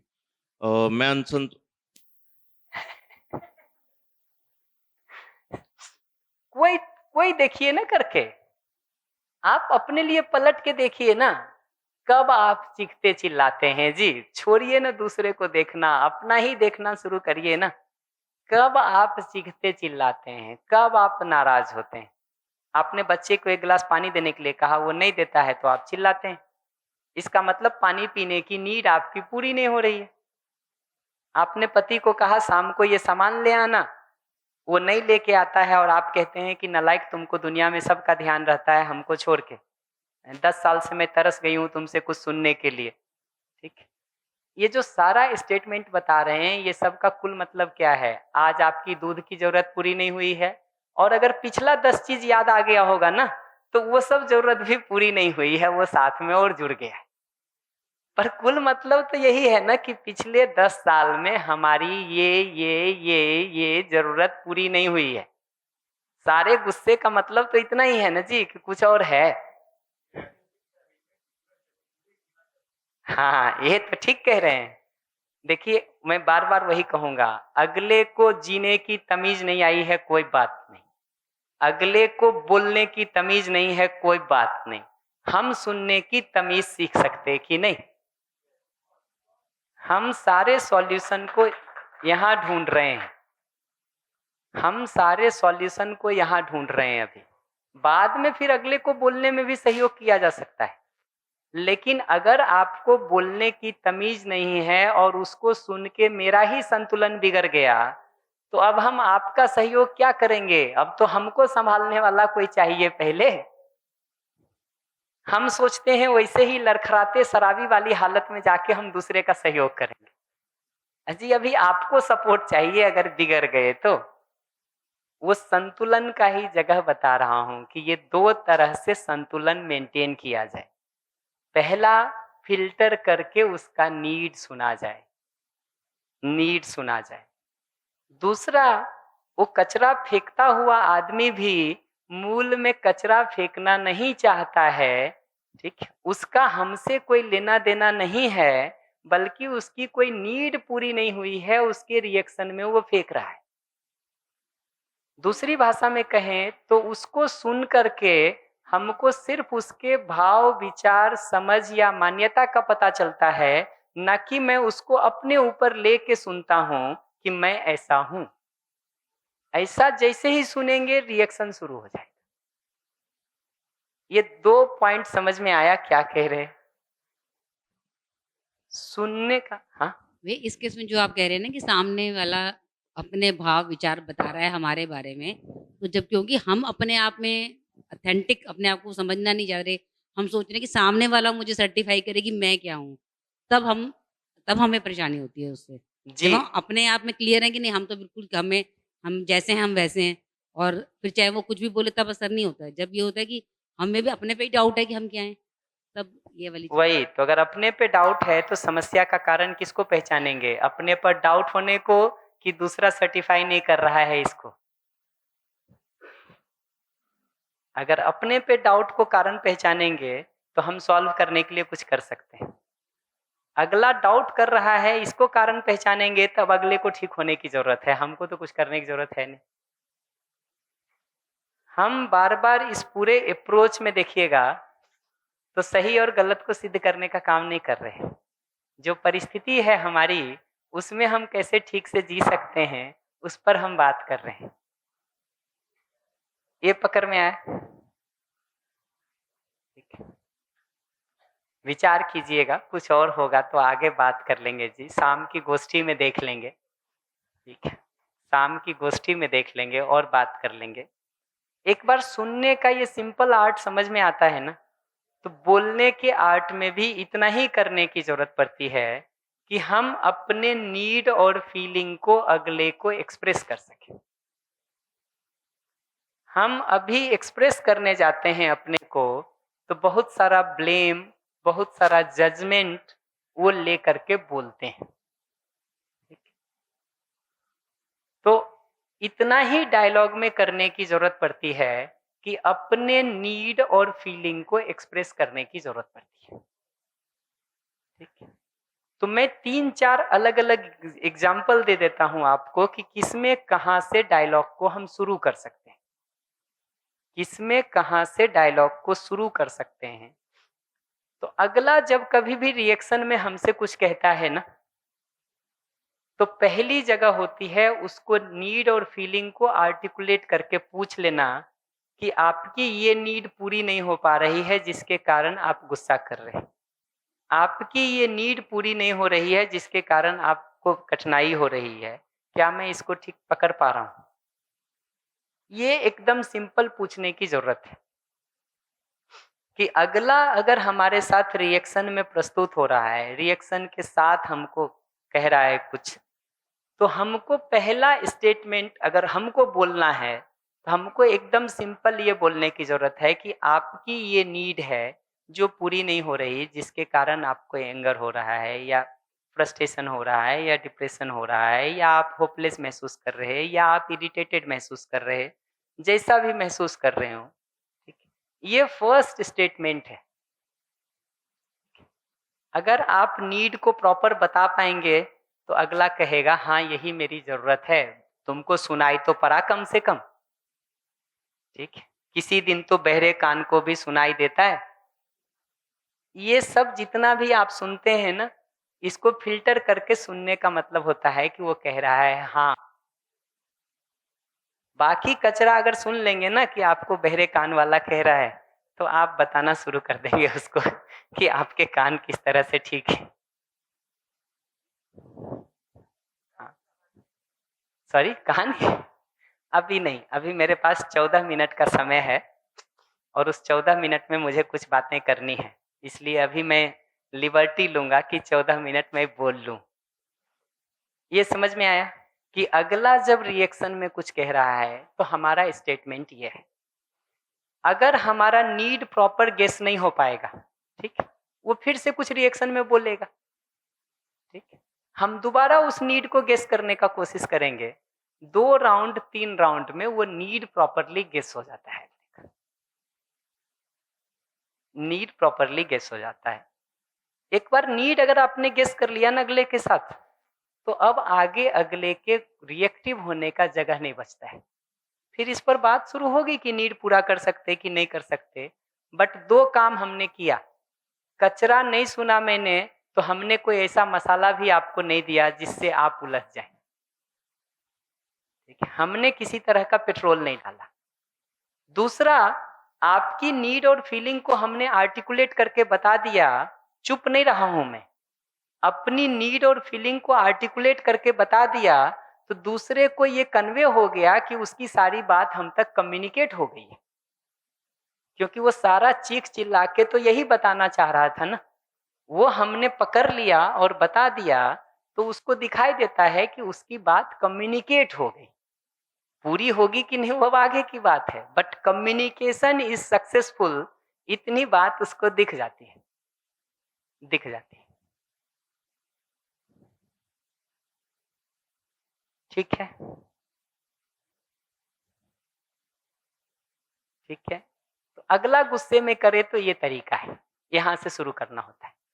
मान लीजिए आपको ही इरिटेशन आना शुरू हो रहा है, आपको ही परेशानी शुरू हो रही है, या आपकी ही कोई जरूरत पूरी नहीं हो रही है, आप ही बहुत दिनों से घुटन महसूस कर रही हैं, आपकी ही कोई जरूरत बहुत दिनों से क्रश हो रही है, तो वहां पर सिंपल तरीका होता है अपने नीड और फीलिंग को बताने से। ठीक है, ब्लेम नहीं करने से। जैसे 10 साल से आप हमको समय नहीं दे रहे हो और मुझे आपसे समय चाहिए, तो मैं यहाँ से नहीं शुरू करूँगा कि 10 साल से आपको हमारी ध्यान रखने की फुर्सत नहीं है।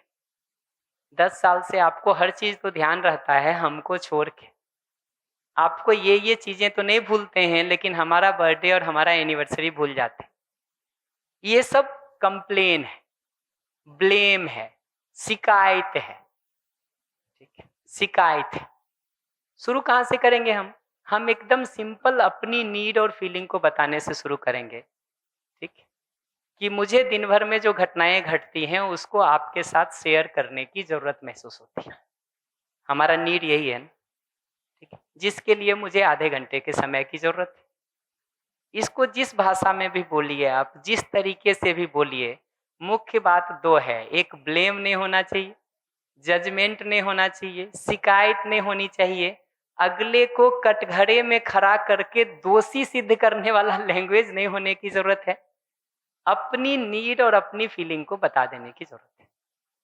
तो हमने नीड बता दी कि हमको अपने दिन भर की घटनाओं को शेयर करने के लिए आधे घंटे की जरूरत है। फीलिंग बताना हो तो हम सिंपल कहेंगे कि पिछले 10 वर्षों में उसके पूरा नहीं होने से मुझे बहुत परेशानी, घुटन, तकलीफ जो भी होती हो आपको, वो बता दीजिए, उस भावना को बता दीजिए। ये समझ में आया? किसी भी जगह पर हमको अगर तकलीफ हो रही है कुछ, एक तो है कि अगले को तकलीफ हो रही है तो अगला रिएक्टिव होके आया, तो हम उसके नीड और फीलिंग को गेस करने से शुरू करेंगे। दूसरा है कि हमारे को ही तकलीफ हो रही है, तो हम चर्चा को ब्लेम से शुरू करने के बदले, जजमेंट से शुरू करने के बदले, शिकायत से शुरू करने के बदले, दोषारोपण से शुरू करने के बदले, अगले को कटघरे में खड़ा करने से शुरू करने के बदले, हम अपनी नीड को बताएंगे और उस नीड के पूरा नहीं होने से हमको कैसा महसूस होता है हम उसको बताएंगे।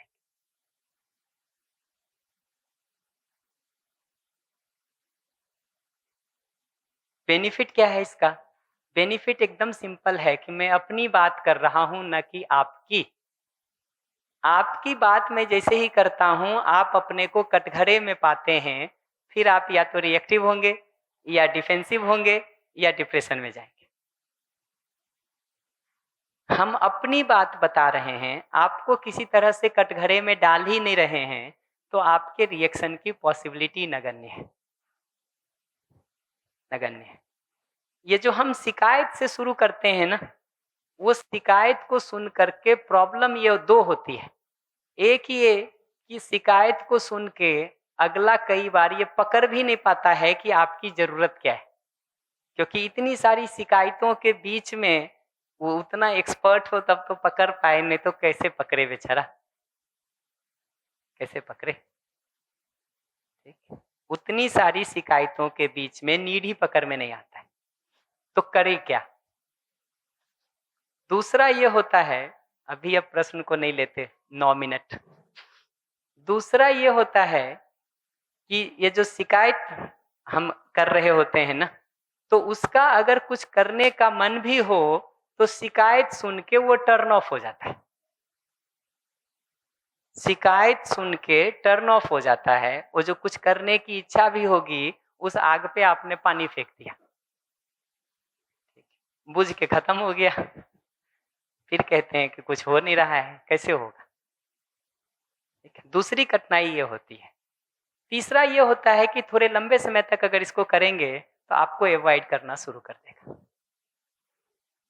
ठीक है, अवॉइड करेगा। तो बहुत सारे ऐसे लोग होते हैं जिनको ऑफिस में काम हो चाहे नहीं हो, रात के 9 बजे तक ऑफिस में बैठे रहते हैं कि घर जाके कौन उस भाषण को सुनेगा।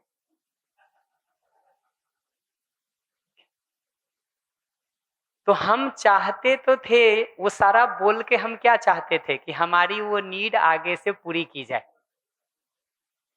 हम चाहते तो यही थे ना, वो सारा बोल करके कि हमारी नीड आगे से पूरी होने लगे।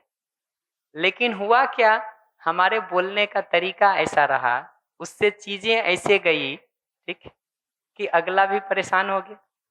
ठीक, अवॉइड करना शुरू कर दिया, रिएक्शन में चला गया। ये लास्ट में ये सोच लेता है कि इसको तो रोज ऐसे ही बोलने की आदत है, चुप रहो यार, झेल के हटो यहाँ से। निकलेगा कैसे उसमें कुछ? निकलेगा कैसे कुछ?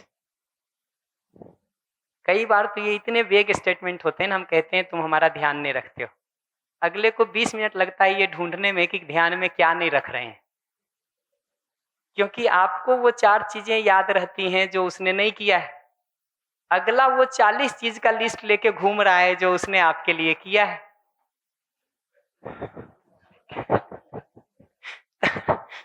ढूंढे क्या बेचारा उसमें से? ढूंढे क्या?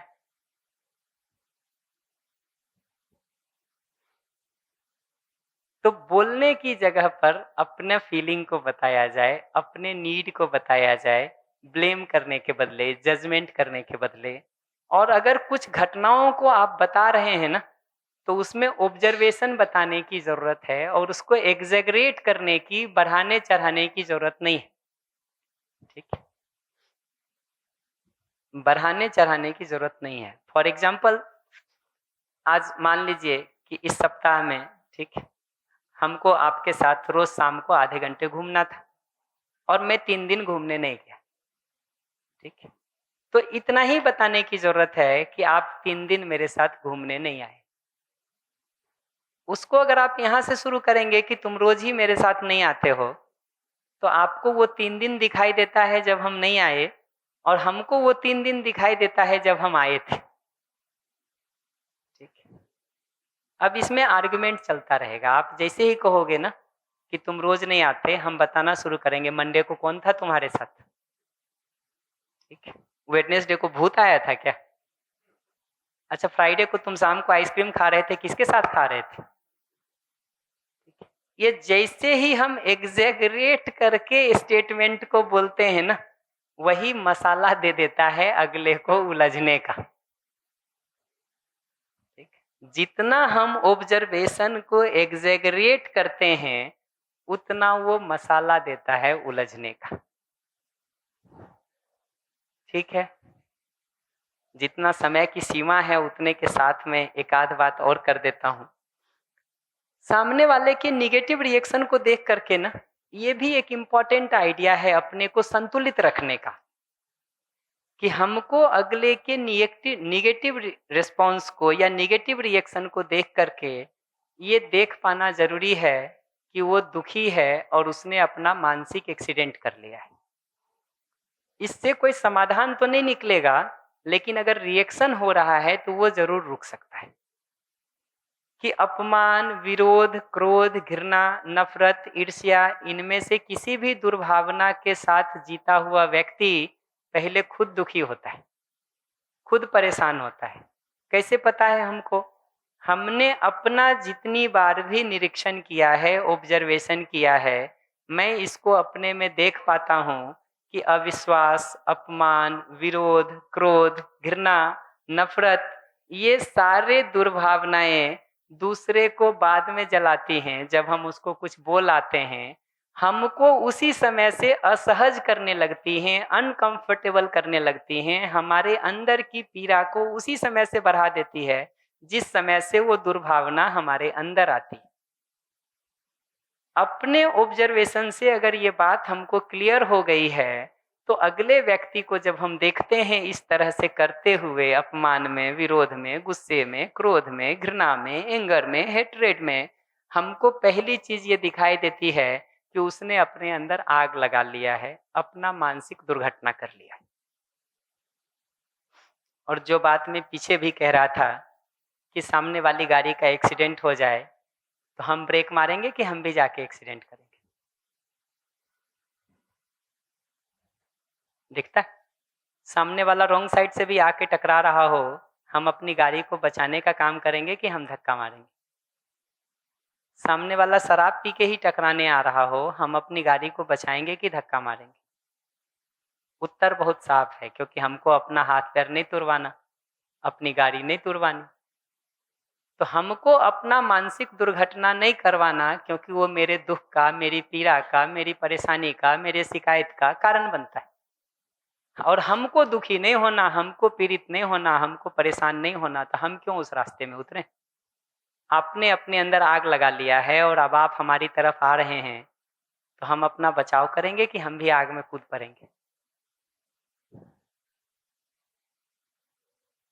कम से कम बचाव करेंगे। आगे बुझाने के लिए कुछ कर सकते हैं तो वो भी करेंगे। वो बुझाने के लिए करने का तरीका है कि उसके नीड और फीलिंग को सुन करके, आर्टिकुलेट करके उसको बता दें, ताकि उसको ये पता चल जाए कि उसके चीखने चिल्लाने का मेहनत, पहला स्टेप सफल हो गया। क्योंकि ये सारा चीखने चिल्लाने का मतलब इतना तो है कि तुमको सुनाई नहीं दे रहा है इतने दिन से। मैं इतने दिनों से, इतने महीनों से, इतने सालों से परेशान हो रहा हूँ, परेशान हो रही हूँ, और तुमको सुनाई नहीं दे रहा है।